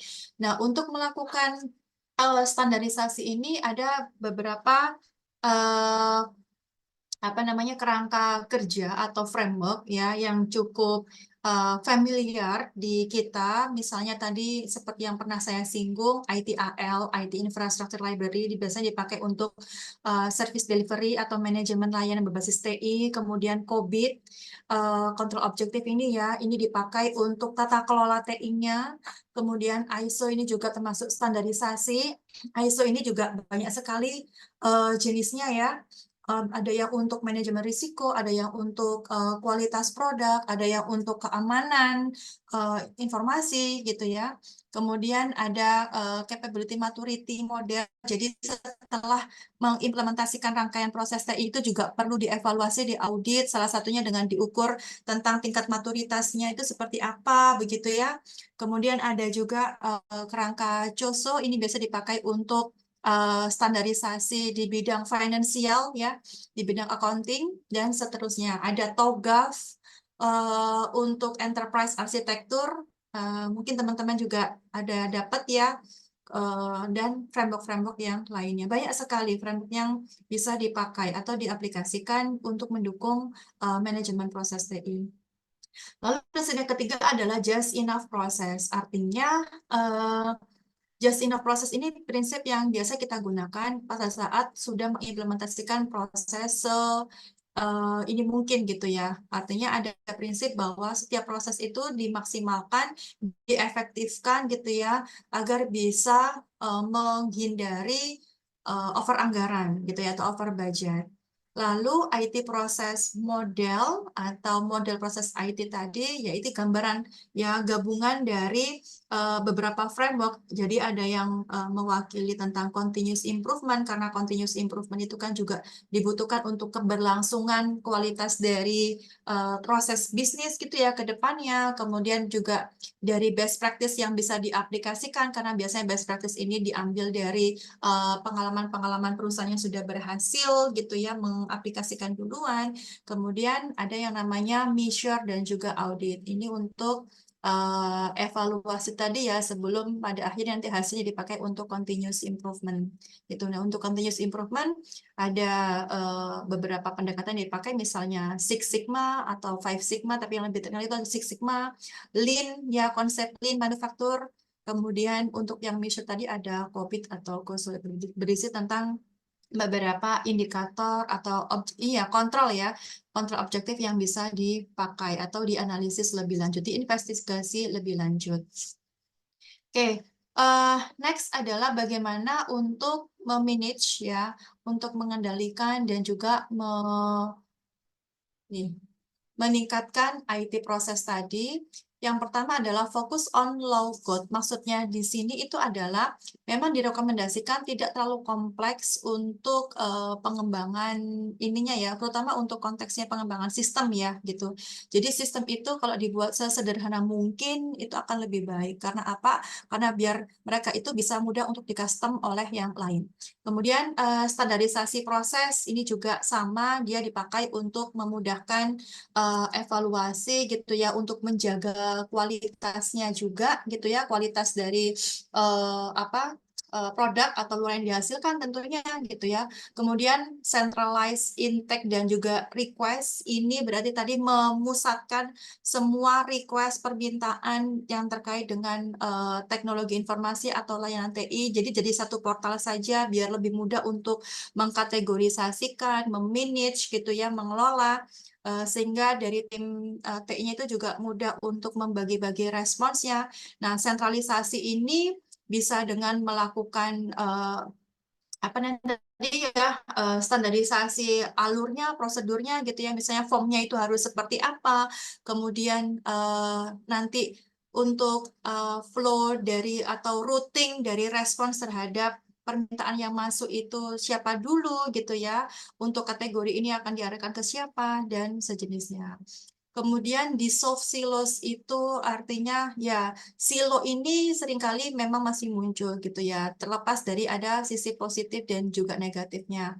Silo itu terkadang memang bagi tim IT lebih disukai gitu ya, karena mereka merasa bisa lebih fokus. Tetapi hal itu akan jadi tantangan tersendiri apabila dibutuhkan integrasi, sehingga dalam hal ini dibutuhkan kemampuan manajerial juga ya untuk mencairkan mereka-mereka yang sudah atau lebih suka bekerja secara silo dan mereka-mereka yang tidak gitu ya, sehingga bisa saling dikolaborasikan. Kemudian map every proses. Nah, untuk proses mapping ini juga perlu ya dilakukan agar bisa diketahui juntrungannya gitu ya. Oh, ini nanti berlabuhnya di mana, ini inputnya dari mana gitu ya. Ini masuk ke kategori mana gitu. Itu juga salah satu yang memudahkan untuk melakukan evaluasi dan juga proses lebih lanjut. Sama automate manual and repetitive task ya. Untuk automate dan repetitive task ini tentunya memang cukup mengganggu ya apabila itu dilakukan secara berulang-ulang dan manual, itu juga takes time gitu ya, sehingga dibutuhkan proses otomatisasi untuk memperlancar semua ininya ya, aktivitas di situ. Jadi apabila konsep-konsep ini itu bisa diaplikasikan ya, maka IT prosesnya itu bisa bagus gitu ya. Tetapi sekali lagi bahwa ini adalah kondisi ideal yang diharapkan. Di kenyataannya itu tidak mudah untuk bisa melakukan itu, dan semua butuh learning by practice juga, seperti itu.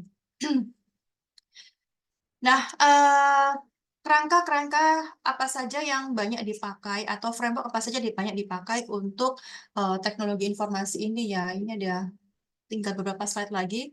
Tuh ya, jadi ada banyak sebenarnya framework seperti yang tadi sudah kita sebutin ya. Mau itu framework di bidang IT strategi ya, itu misalnya ada TOGAF, ini berkaitan dengan enterprise ya, dengan enterprise planning, enterprise resource planning, atau enterprise management ya. Arsitektur manajemen itu ada TOGAF, ada Zachman misalnya, balance scorecard ya, yang biasa dipakai mereka-mereka yang untuk merumuskan strategi IT, strategi bisnis. Kemudian terkait dengan operasional, di sini ada COBIT, ada ISO juga ya. Terkait dengan strategi bisnis juga sama, ada balance scorecard biasa dipakai juga. Kemudian untuk perubahan, manajemen perubahan atau change management itu juga ada. Untuk project management pun itu juga ada ya. Di sini teman-teman mungkin pakai apa, PMBOK atau standar yang lain, ada PRINCE barangkali gitu ya. Kemudian untuk yang risiko itu juga banyak sekali ya, tentang risiko dan juga tata kelola, ada COBIT, ada COSO, kemudian ada ISO, termasuk juga ISO 30, ISO 3000 gitu ya, dan ISO 31000 untuk risiko dan sejenisnya. Oke. Nah, saya akan mengulas sedikit saja dari beberapa framework tersebut. Pertama dari COBIT. COBIT itu salah satu framework yang sangat terkenal ya dan banyak dipakai, tidak hanya di Indonesia, tapi memang di luar negeri juga ya. Ini diterbitkan oleh Aisaka untuk company-nya. Jadi COBIT sendiri itu sudah mengalami perkembangan ya. Jadi dia dari pertama kali muncul versi tahun 96 sampai sekarang versi yang terbaru itu 2019 ya, COBIT 2019, dan itu memang berisi tentang kontrol-kontrol apa saja yang bisa dipakai sebagai acuan untuk melakukan tata kelola TI, sehingga tata kelola TI tadi itu bisa selaras dengan tujuan dari enterprise atau organisasi.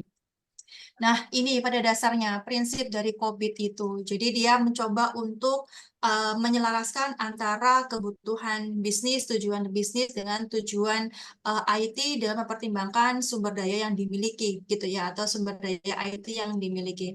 Nah, kesemua itu nantinya digunakan untuk memproses lebih lanjut pengoptimalan gitu ya, dan hasil dari proses itu akan disajikan kepada perusahaan untuk dipakai sebagai input ataupun bahan dalam merumuskan improvement berikutnya atau perencanaan yang berikutnya. Karena setiap perusahaan itu kan pasti lalu continuous gitu ya, untuk melakukan perencanaan strategis. Nah, COBIT itu dibagi menjadi dua. Kayak tadi yang kita mencoba untuk membedakan antara governance, tata kelola, dan manajemen. COBIT pun juga memiliki atau membedakan dari dua hal itu. Governance itu untuk atau mencakup proses dari evaluasi, monitoring, dan juga directing gitu ya. Sedangkan manajemen itu berada di PBRM tadi, plan, build, run, sama monitor. Nah, masing-masing dari domain yang ada di sini itu terdiri dari berbagai macam kontrol objektif juga gitu ya. Nanti di framework dari COVID, kalau teman-teman pernah belajar, ya,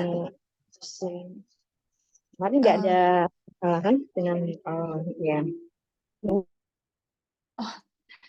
oke, bocor mungkin kali ya. Oke, saya lanjutkan ya. Jadi COVID itu ada dua prinsipnya, yaitu membagikan governance dan juga manajemen. Nah, lebih detailnya itu seperti ini ya. Jadi untuk yang level governance tadi, yang evaluate, direct, monitor itu ada 5 ya, 5 proses yang dibawahi di situ. Misalnya di sini ada ensure governance framework-nya gitu ya. Kemudian ada ensure risk optimization-nya, kemudian ensure risk optimization dan sejenisnya di situ. Jadi ada banyak proses yang dibawahi oleh masing-masing domain yang ada di sini. Kalau kita ngomongin proses ya sebenarnya ini juga bagian gitu ya, bagian dari proses-proses yang berkaitan dengan TI yang mana ini dipakai untuk mendukung pemenuhan tujuan dari bisnis tadi, tujuan dari enterprise atau perusahaan tadi. Ada di sini juga ngomongin tentang pelayanan, ya, tentang perencanaan, ya, di sini.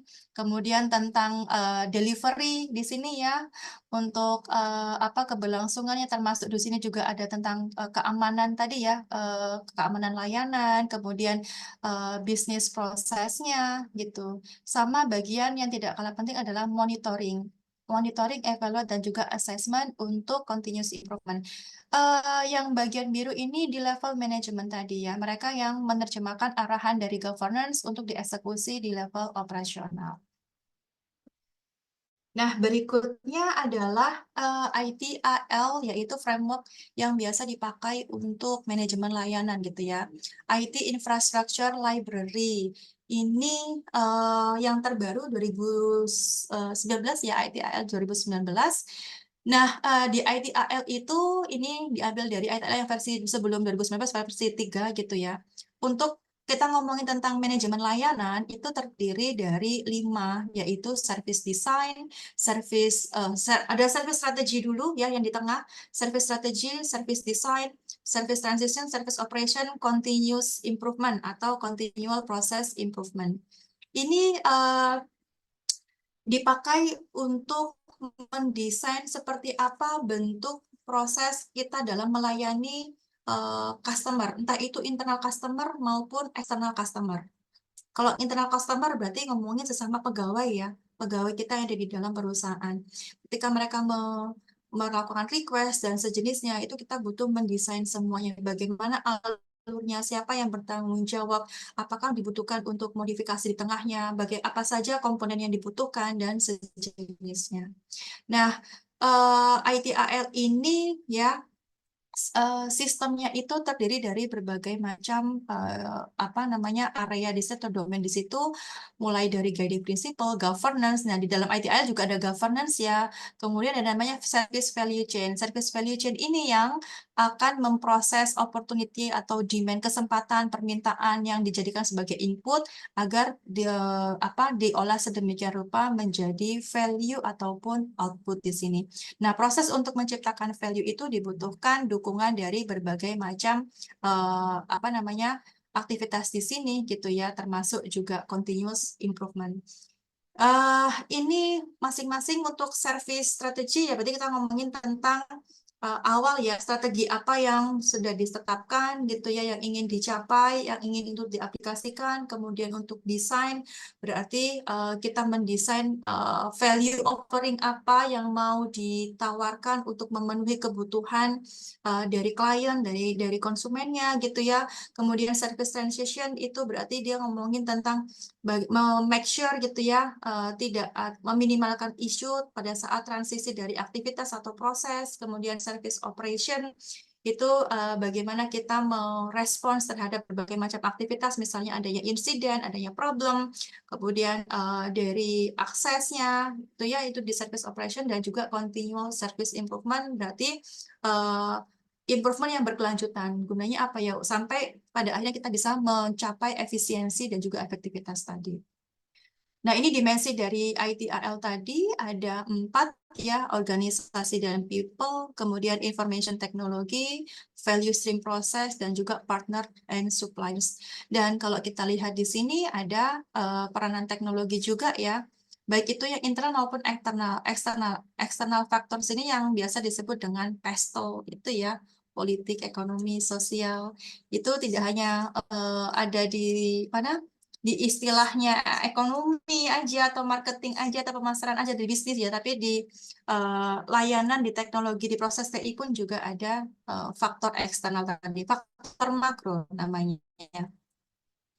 Kemudian ISO, banyak sekali ISO ya. Ini memang organisasi internasional ya untuk standarisasi. Jadi banyak sekali dokumen-dokumen atau standar ISO yang sudah disusun dan itu juga dijadikan sebagai panduan, patokan gitu ya oleh perusahaan-perusahaan untuk melakukan semacam audit gitu ya atau semacam evaluasi, monitoring gitu ya, apakah mereka sudah sesuai dengan best practice atau belum gitu ya. Nah, ISO sendiri juga macam-macam sekali gitu ya.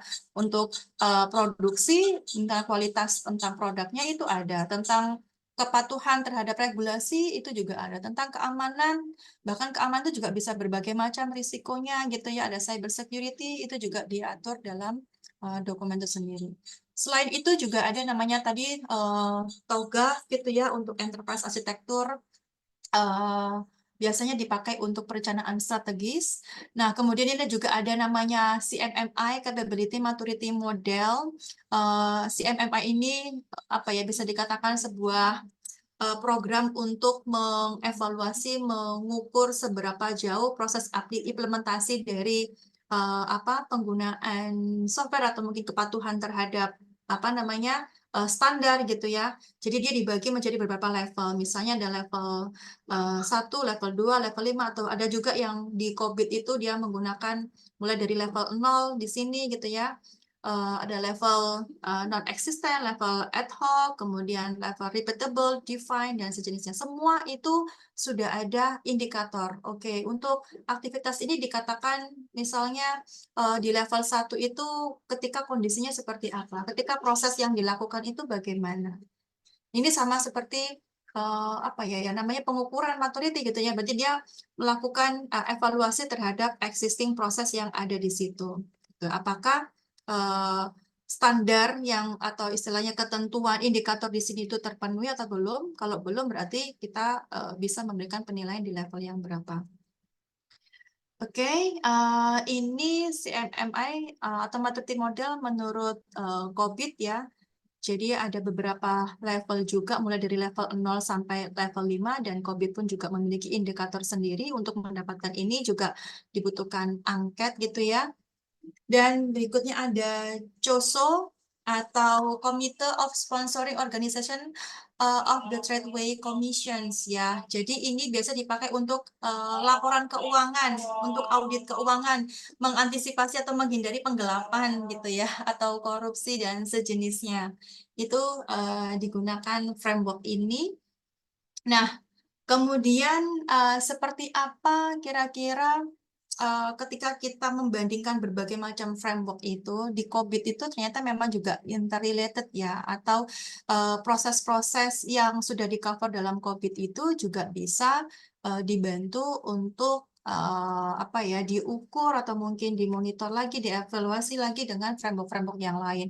Misalnya untuk yang di level EDM tadi gitu ya, ada ISO 38500 gitu ya. Kemudian untuk yang di manajemennya itu bisa pakai PMBOK yang biasa untuk project management, bisa pakai ITR untuk manajemen layanan gitu ya. Untuk yang di SS karena dia ngomong tentang delivery service support ya, berarti dia ngomong tentang layanan.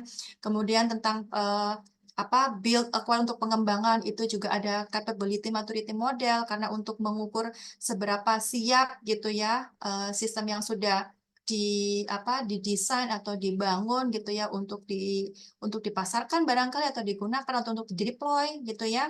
Kemudian juga ada ISO 27000 terkait dengan risiko dan lain-lain. Jadi eh, kolaborasi dari berbagai macam framework untuk framework TI itu memang sudah biasa untuk diaplikasikan dan digunakan di dalam perusahaan.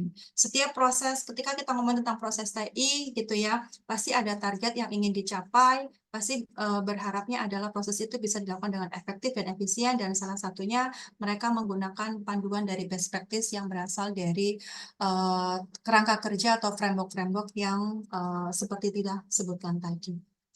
Oke, nah saya kira itu akhir dari slide saya. Terima kasih, mudah-mudahan tidak bingung untuk diterima oleh rekan-rekan audiens ini ya. Apabila ada yang ingin didiskusikan, welcome ya. Mungkin saya kembalikan dulu ke Bu Rismi. Terima Nggih. kasih, Bu Rismi. Nggih, terima kasih Bu Agak Feni. overtime ya Bu ya. Mohon maaf Menarik ini. sekali, menarik karena relate banget dengan kondisi sekarang. Kemarin ada yang baru ngendiko, nggak usah bikin software lagi gitu ya, Pak. Kan ada, nggih. Iya. Teman-teman mungkin itu tadi sesi inti kuliah umumnya nggih, berkaitan dengan manajemen dan proses teknologi informasi. Informasi, betul. Eh, Selanjutnya mungkin langsung sesi tanya jawab dulu. Monggo saya buka untuk termin pertama untuk mungkin 3 penanya yang Oke, ingin wow, menyampaikan. luar biasa ini. Keren. Terima Semangatnya luar kasih, biasa. semangat sekali. Iya. Ya, Oke, monggo. mulai dari yang pertama Risen dulu nih, Mas Agung Surya Permana. Ya, Baik, Bu, terima kasih sebelumnya izin bertanya. Suaranya masuk ya? masuk Mas Agung. Baik, sebenarnya. Assalamualaikum warahmatullahi wabarakatuh. Di sini saya Waalaikumsalam. memiliki dua pertanyaan inti sebenarnya ya. Oke. Kebetulan sebelumnya saya dari lab RPL, rekayasa perangkat lunak, jadi Mm-mm. kurang lebih mengenai proses TI, ada Mm-mm. tiketing segala macam, terus Betul. masuk ke analis, ada arsitek, terus juga nanti ada tester, dikembalikan Mm-mm. lagi kepada pelanggan gitu kan, apakah nanti statusnya diterima atau enggak, di cancel Betul. segala macam. Mm-mm. Itu kan semua ada prosesnya, Bu ya. Jadi, Iya. tapi di sini dari penjelasan pada mata kuliah evolusi perangkat lunak dan juga arsitektur perangkat lunak, terdapat kecacatan di mana kita tuh merangkap gitu. Mm-mm. Kalau peribaratannya seperti ini, kita bisa buang sampah, kita juga bisa beres-beres rumah, tetapi pembantu dan juga tukang buang sampah merupakan dua orang yang berbeda. Nah, kenapa kecacatan hal seperti ini itu sangat menjamur di Indonesia? Artinya ada rangkap antara analis dengan juga arsitek menjadi satu. Itu kan merupakan satu kecacatan bagi saya Mm-mm. pribadi gitu, karena menjadi tidak efektif. Untuk yang kedua, IT ini kan proses yang tidak memiliki manajemen awalnya ya, sebagaimana yang dijelaskan Bu Dinar di kelas manajemen proyek. Akan tetapi ada adopsi yang dilakukan mulainya pada tahun 1940 sampai 1950 itu yang mengadopsi pertama itu militer karena lagi perang. Terus 1960 itu diadopsi bisnis karena udah mulai nggak perang. Mm-mm. 1960 sampai dengan 1990 itu evolusi dari teknologi informasinya kan. Dan juga mulailah sekarang pada tahun 2000-an kompleks lah, ada manajemen sumber dayanya, ada manajemen anggaran lah segala macam. Nah, pertanyaannya dari evolusi artinya kan terjadi evolusi kan karena ada kecacatan sebelumnya akhirnya jadi kompleks seperti sekarang. Pertanyaan saya itu kan banyak nih manajemennya, mulai stakeholdernya juga, anggaran segala macam. Pertanyaannya itu apa kekurangan di manajemen sekarang yang belum bisa diatasi sampai sekarang gitu. Sehingga nantinya kalau kita tahu mungkin kami sebagai generasi penerus bisa memikirkan itu dan menemukan solusinya gitu. Mungkin seperti itu aja, Bu. Terima kasih. Oke. Mau langsung dijawab atau gimana Bu? Ya, Nanti lupa. langsung dijawab daripada saya nanti Ya, lupa, Bu ya, Rismi ya. ya. Ya, terima kasih Mas Agung ya, luar biasa nih pertanyaannya gitu ya. Yang pertama tadi terkait fenomena ini ya, apa penugasan tadi ya, atau beban antara analis dan juga arsitek. Kenapa itu dijadikan satu atau seringkali kondisi tidak ideal itu muncul gitu ya. eh itu memang betul yang kita hadapi gitu ya. Idealnya memang seharusnya itu dibedakan karena setiap posisi itu memiliki kompetensi yang berbeda. Tetapi secara realita gitu ya, terkadang tadi balik lagi ketika perusahaan itu melihat resource ya, ada keterbatasan resource yang dia miliki. Biasanya itu disebabkan oleh keterbatasan resource. Dia mungkin secara budgeting tidak bisa merekrut apa namanya dua posisi yang sama, dua posisi yang berbeda tadi. Mungkin ada di situ sehingga dia lebih mengutamakan orang yang bisa merangkap keduanya.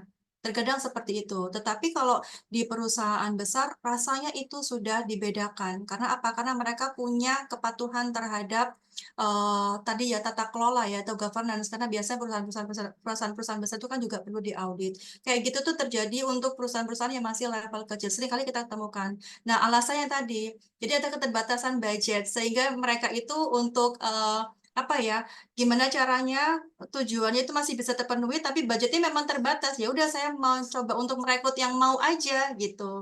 Yang penting ini dikerjakan dulu. Nah, nanti seiring berjalannya waktu gitu ya, apabila memang sudah ada apa mungkin revenue yang bisa besar dan perusahaan bisa makin besar, dia pasti akan mengconsider untuk membedakan itu. Karena apa? Karena mereka juga sebenarnya tahu gitu ya, dua fungsi tadi itu kan kalau dirangkap jadi satu tidak bisa optimal nanti kinerjanya. Begitu Mas Agung untuk yang pertanyaan pertama. Nah, untuk pertanyaan kedua, apa kecacatan manajemen? Ini sebenarnya pertanyaannya challenging gitu ya. Karena namanya juga manajemen ya, itu kan diartikan awalnya itu kan sebuah seni untuk mengatur, mengimplementasikan. Nah, kalau seandainya ditemukan kecacatan, oh kok berkembang-kembang terus ya, kok selalu nggak ada yang bisa optimal. Karena balik lagi, siapa yang menduduki posisi manajemen tadi. Ya, berarti ini ada kaitannya juga dengan faktor leadership-nya dia. Ada faktor dari kompetensi atau latar belakang dari individunya tadi gitu. Kalau idealnya dia mempraktikkan teori tentang manajemen seharusnya seperti ini gitu ya, kadang dianggap terlalu kaku gitu, atau mungkin itu tidak bisa diaplikasikan di kondisi nyatanya. Kayak tadi banyak gitu ya, dia sebenarnya pengen benar-benar ngikuti rule, oh manajemen skills-nya itu harus seperti ini, seperti itu gitu ya. Tetapi terkadang ada batasan misalnya dari BOD-nya. Saya mintanya kayak gitu, nggak bisa gitu. Jadi nanti ketika kita di realita tuh kali eksternal faktor atau mungkin apa namanya faktor-faktor yang pemicu mengakibatkan kita tidak bisa benar-benar comply terhadap apa ideal condition atau ideal function di situ. Itu sangat sering dilakukan dan itu sangat lumrah, bukan lumrah ya, itu banyak ditemukan di Indonesia kayak tadi gitu ya, karena tingkat kepatuhan masyarakat kita sendiri juga seperti itu secara praktiknya. Bahkan seringkali yang ketidakpatuhan itu juga disebabkan karena titik atasnya. Karena level atasnya, ada permintaan request khusus level atasnya, sehingga ketika mereka menerapkannya itu nggak bisa. Kalau mereka masih tetap mau kekeh pada prinsip harus comply terhadap aturan manajemen yang benar gitu ya, atau taktik manajemen yang benar, ya pasti ada risiko gitu ya. Kalau tidak sesuai bisa saja dia istilahnya mengorbankan atau siap-siap untuk berisiko mungkin diturunkan jabatannya atau apa, karena dia tidak bisa memenuhi kebutuhan atau keinginan dari si BOD-nya tadi. Seringkali yang menyebabkan catatan tadi itu dari mindset ya, mindset dan juga tadi eksternal faktor yang biasanya itu tidak bisa kita prediksi. Dan kalau kasus di Indonesia itu dari atasan gitu ya, yang lebih berkuasa tadi, otoritas lebih berkuasa itu yang memang mereka meminta mereka untuk atau bawahnya itu untuk melakukan hal yang sedikit melenceng.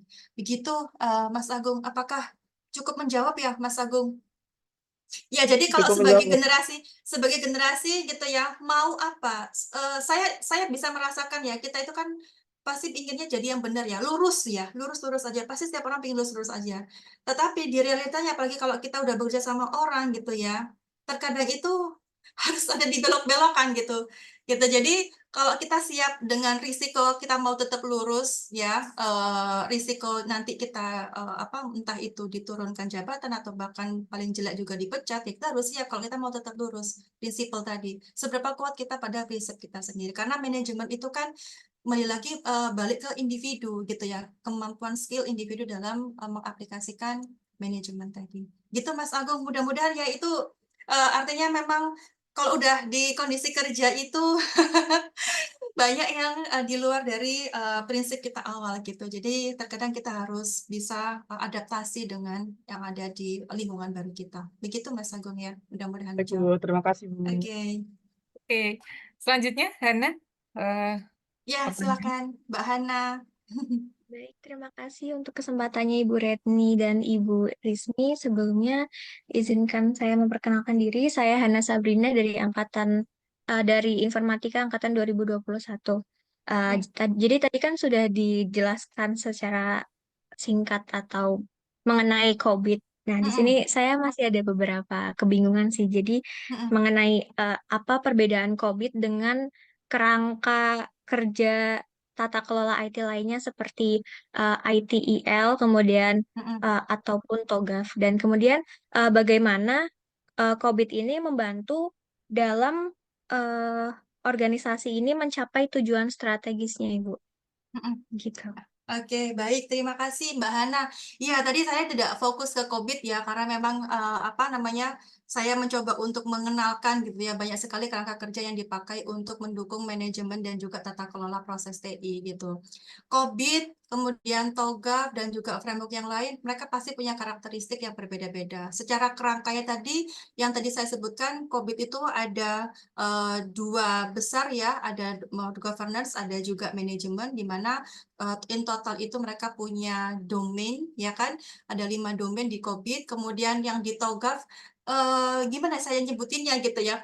TOGAF itu ada framework yang dipakai untuk enterprise arsitektur. Jadi secara strukturnya pun juga berbeda gitu. Gampangannya template-nya itu berbeda. Indikator-indikator yang di dalamnya itu mereka berbeda. Tetapi terdapat irisan. Makanya tadi kan TOGAF itu juga bisa dipakai untuk mendukung aktivitas atau proses yang ada di COVID gitu ya. ITIL karena di dalam COVID tadi itu juga ada proses yang berkaitan dengan delivery, support ya tentang service delivery, maka yang di ITIL itu juga bisa dipakai untuk mendukung optimalisasi dari proses yang pelayanan tadi gitu. Secara konsep kerangkanya beda, Mbak Hana ya. Agak susah nih saya menjelaskan itu. Ada bukunya kalau misalkan berkenan gitu ya. Buku COVID itu ada sendiri, kemudian buku ITIL itu ada sendiri, secara kerangkanya pun juga berbeda. Tadi juga dari gambar-gambar kan berbeda, tetapi yang bisa kita lihat di sini adalah meskipun secara kerangkanya itu berbeda, bahasanya itu kalau ITIL itu memang lebih spesifik ke pelayanan. Kalau COVID itu kan tadi tata kelola ya, ke manajemen juga. Tidak hanya tata kelola dan manajemen, jadi skopnya itu lebih luas. Kalau yang TOGAF misalnya itu untuk enterprise arsitektur, perencanaan di level strategiknya. Kalau COVID kan tidak hanya strategik tadi kan, tapi dia juga ada yang level operasional. Ya, operasional mulai dari perencanaan, kemudian juga dari pembangunan, pengembangan, kemudian dari delivery-nya gitu ya, atau deployment dan sejenisnya, termasuk juga ada di monitoring dan evaluasi. Seperti itu, Mbak Hana. Jadi itu kuliah sendiri-sendiri kalau di ITS ya. Dan itu mungkin teman-teman kalau ada konsentrasi sistem informasi ya, kami ada namanya perencanaan strategis teknologi informasi. Itu kita pakai TOGAF, kita juga mempelajari tentang Zachman. Itu framework, jadi kerangka kerja yang khusus untuk mendukung menyusun rencana strategis TI. Kemudian untuk tata kelola ada COVID tadi. Kita ada juga mata kuliah, satu mata kuliah namanya manajemen layanan TI. Dan makanya kita pakai ITIL. Bagaimana kita mendesain sebuah layanan biar bisa sesuai dengan ekspektasi konsumen gitu atau mitra tadi. Makanya untuk layanan itu dibutuhkan service level agreement gitu ya. Harus ada kesepakatan tadi kayak Mas Agung tadi, kalau mereka di bidang membuat software gitu ya, pasti targetnya kan bagaimana software itu sesuai dengan kebutuhan, bisa menjadi solusi bagi kebutuhan kliennya, kemudian bisa user friendly dan sejenisnya. Nah, itu diatur semuanya begitu. Jadi tujuan kerangka kerja itu mempermudah perusahaan untuk mengatur prosesnya biar semuanya itu bisa dilakukan secara efektif dan efisien. Karena masing-masing sudah ada indikatornya. Begitu, Mbak Hana. Di COVID itu tuh banyak kontrol objektif yang sudah ada indikator-indikator yang bisa dipenuhi, dijadikan patokan. Itu ya Mbak Hana, mudah-mudahan menjawab. Baik, terima kasih Ibu sudah Oke, menjawab. terima Oke. kasih. Masih sempat ya Bu, mungkin dua Masih? pertanyaan lagi Boleh? atau ini Boleh, banyak Bu. yang resen nih. Iya. Terima kasih nih. Mas Silakan. Fayat Rahman. Terima kasih atas kesempatannya untuk Bu Rismi dan Bu Reni. Assalamualaikum warahmatullahi wabarakatuh. Waalaikumsalam warahmatullahi wabarakatuh. Nama saya Fat Rahman dari Informatika 2021. Jadi gini Bu, kan tadi kita banyak membahas tentang framework gitu ya. Mm-mm. Terus contohnya tadi COVID itu lebih ke strategi bisnisnya dan ITIL itu lebih ke Layanan. pelayanan, service Mm-mm. gitu ya. Pada akhirnya itu framework kan cuman guideline yang sudah ditetapkan. Guidance. Iya. Betul. Apakah bisa digabung dicampur gitu Bu? Misalkan bikin proyek yang cukup besar skalanya dan ada butuh strategi, butuh service juga. Apakah bisa mengambil yang istilahnya best of both worlds-nya gitu. Jadi buat digunakan, dipraktekkan, dan misalnya kita perlu dokumentasi, apakah dokumentasi jadi satu, apa kalau kita ngambil 2-3 framework, bikin sendiri-sendiri Totalnya gitu. berapa orang? 60. 40 Oke. sampai 50. Baik, terima kasih Mas Fayat ya. Tadi ada suara yang bocor sepertinya. Oke, apakah bisa menggabungkan? Sangat bisa gitu ya. Nah, untuk dokumentasinya gimana? Dokumentasinya tergantung. Kalau dokumentasinya itu kita akan berikan kepada yang apa? Kita laporkan nanti, itu biasanya mereka minta yang versi simple gitu. Jadi udah versi summary-nya gitu. Tetapi untuk praktiknya, untuk kerangka teknis atau juknis, untuk apa namanya menyusun dari masing-masing konsentrasi itu kita bisa menggunakan framework yang lebih spesifik tadi. Misalnya tadi di COVID itu kan karena dia ngomong tata kelola tadi ya, tata kelola, kemudian manajemen, di mana di dalam manajemen itu juga ada proses TI-nya gitu ya, ada yang operasional dan sejenisnya. Nah, untuk lebih spesifik mendukung menguatkan itu kita bisa pakai yang standarnya ITAL untuk fokus ke layanan misalnya. Kemudian untuk yang perencanaan strategisnya kita bisa fokusnya di TOGAF gitu ya, atau mungkin yang Zachman yang template-nya itu. Jadi kan itu ada beberapa semacam poin atau indikator gitu ya. Kita bisa isi gitu sejauh mana kita, oh ini udah punya, oh kita harus membuat ini, kita harus membuat itu, seperti itu. Di COVID itu sudah jelas ya, jadi tujuan perusahaan itu apa, kemudian itu nanti diturunkan menjadi tujuan TI-nya gitu ya, artinya harapan TI apa yang bisa dipakai untuk mendukung tujuan perusahaan tadi. Nah, kalau di proyeknya sangat memungkinkan untuk kolaborasi dari berbagai macam framework, termasuk yang risiko. Risiko itu kan juga banyak banget ya, ada yang pakai ISO 31000 misalnya, ada ISO 27000 sekian, karena kan fokusnya juga macam-macam. ISO 31000 untuk risiko secara general. Kalau yang mau fokus ke keamanan tadi ada ISO 27000 dan beberapa yang lain. Gitu, Mas Fayat. Jadi untuk kolaborasi sangat memungkinkan. Jadi tapi tantangannya memang nanti untuk mengelaborasikan informasi yang sudah disusun tadi gitu ya, biar jadi laporan dokumentasi yang mudah untuk dibaca oleh stakeholder, key stakeholdernya. Begitu, Mas Fayat. Itu Baik Mas Bu, Fayat. terima kasih atas jawabannya. Oke, baik. Oke. Terima kasih juga, Mas Oke. Fayat. Satu lagi terakhir nggih, Bu. Oke, terima kasih. Terakhir ini Abigail mau. Nah, baik, terima kasih untuk kesempatannya. Izin bertanya, Bu, kalau tadi kan kita sudah belajar tentang framework-framework yang digunakan untuk manajemen proyek TI ya khususnya. Nah, kalau untuk di dunia praktis sendiri, apa sih tren terbaru dalam manajemen proyek TI yang harus kita perhatikan, terutama dalam teknologi, metodologi, atau pendekatannya yang digunakan saat ini? Selain itu, bagaimana tren ini tuh dapat mempengaruhi efektivitas dan efisiensi pengelolaan proyek TI di masa depan? Terima kasih. Oke, baik, terima kasih Mbak Abigail. Manajemen proyek sekarang ini trennya itu kan agile ya, manajemen proyek agile. Jadi manajemen proyek tangkas dibutuhkan agility, ketanggapan adaptif terhadap berbagai macam perubahan. Karena kan proyek itu sangat rentan dengan perubahan tadi ya, entah itu perubahan yang datang dari klien atau perubahan yang datang dari internal begitu ya. Jadi prinsip dari agile manajemennya itu yang saat ini sedang dibutuhkan. Dan kalau teman-teman nanti masuk dunia kerja ke project itu, mostly sekarang sudah pakai yang prinsip agile, project management, yang tangkas tadi. Ya banyak ya, berarti dia nanti tidak menunggu yang kayak tradisional dulu ya, misalnya ini selesai dulu baru bisa dilakukan yang lain gitu. Tidak, itu semua bisa dikerjakan gitu ya. Bisa dikerjakan secara bersamaan dan tentunya tetap terukur gitu ya. Karena apa? Karena apabila ada perubahan di tengahnya, timnya itu bisa adaptif dan mudah untuk mengambil keputusan dalam respons terhadap perubahan tadi gitu. Tentunya trennya itu karena challenge tadi ya, perubahan ekosistem, perubahan tren di teknologi itu sangat cepat, maka ada sikap untuk agile dan juga adaptif terhadap perubahan itu yang sangat dibutuhkan. Gitu Mbak Abigail dan teman-teman ya perlu ini. Saya kira Bu Dina tadi ya mungkin pengampunya manajemen proyek itu ada manajemen proyek agile ya atau agile project management. Atau kalau mau nanti saya boleh kasih buku gitu ya untuk dummy mempermudah teman-teman gitu ya belajar tentang project management agile gitu. Kalau kita bahas banyak sekali memangnya karena itu udah jadi satu mata kuliah sendiri.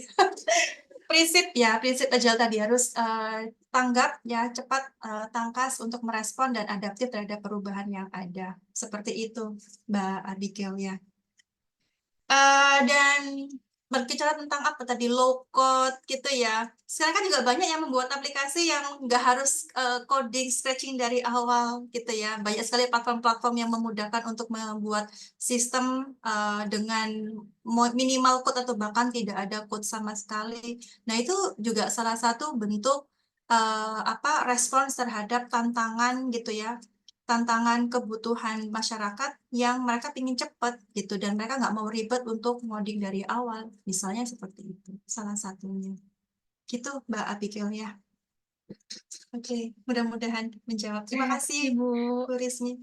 Nggih. Ini kalau dituruti sampai Iya, mungkin nggak selesai ini. nggak apa-apa mungkin nanti main-main ke ITS Iya. barangkali. Amin. Semoga suatu saat ada Bergantian. rezeki ke sana. Mungkin itu tadi untuk tanya jawab saya cukupkan sampai di situ dulu untuk tanya jawab.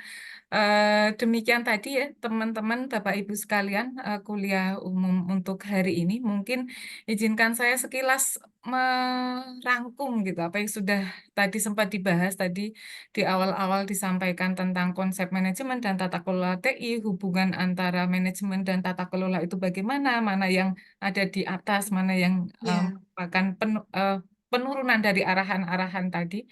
Kemudian juga dibahas tentang proses-proses TI sendiri dari definisi, contoh, dan pentingnya proses TI itu sendiri. Kemudian juga manajemen proses TI termasuk di dalamnya definisi dan prinsip manajemen proses TI.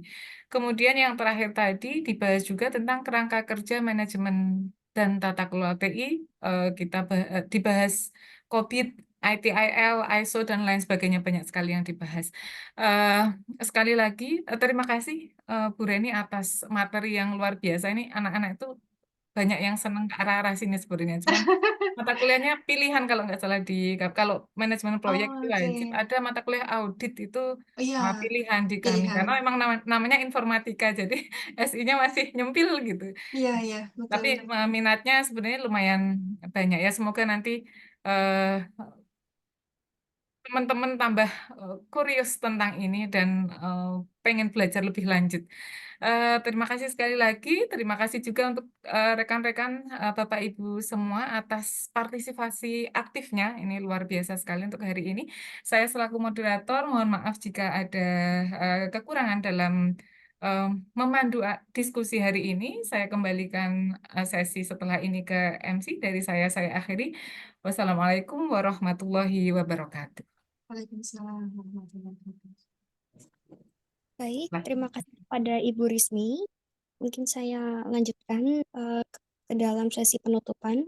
Jadi demikianlah acara kuliah umum dengan topik manajemen proyek dan teknologi informasi Kami dari pihak panitia mengucapkan terima kasih atas partisipasi para undangan dan hadirin yang telah meluangkan waktunya.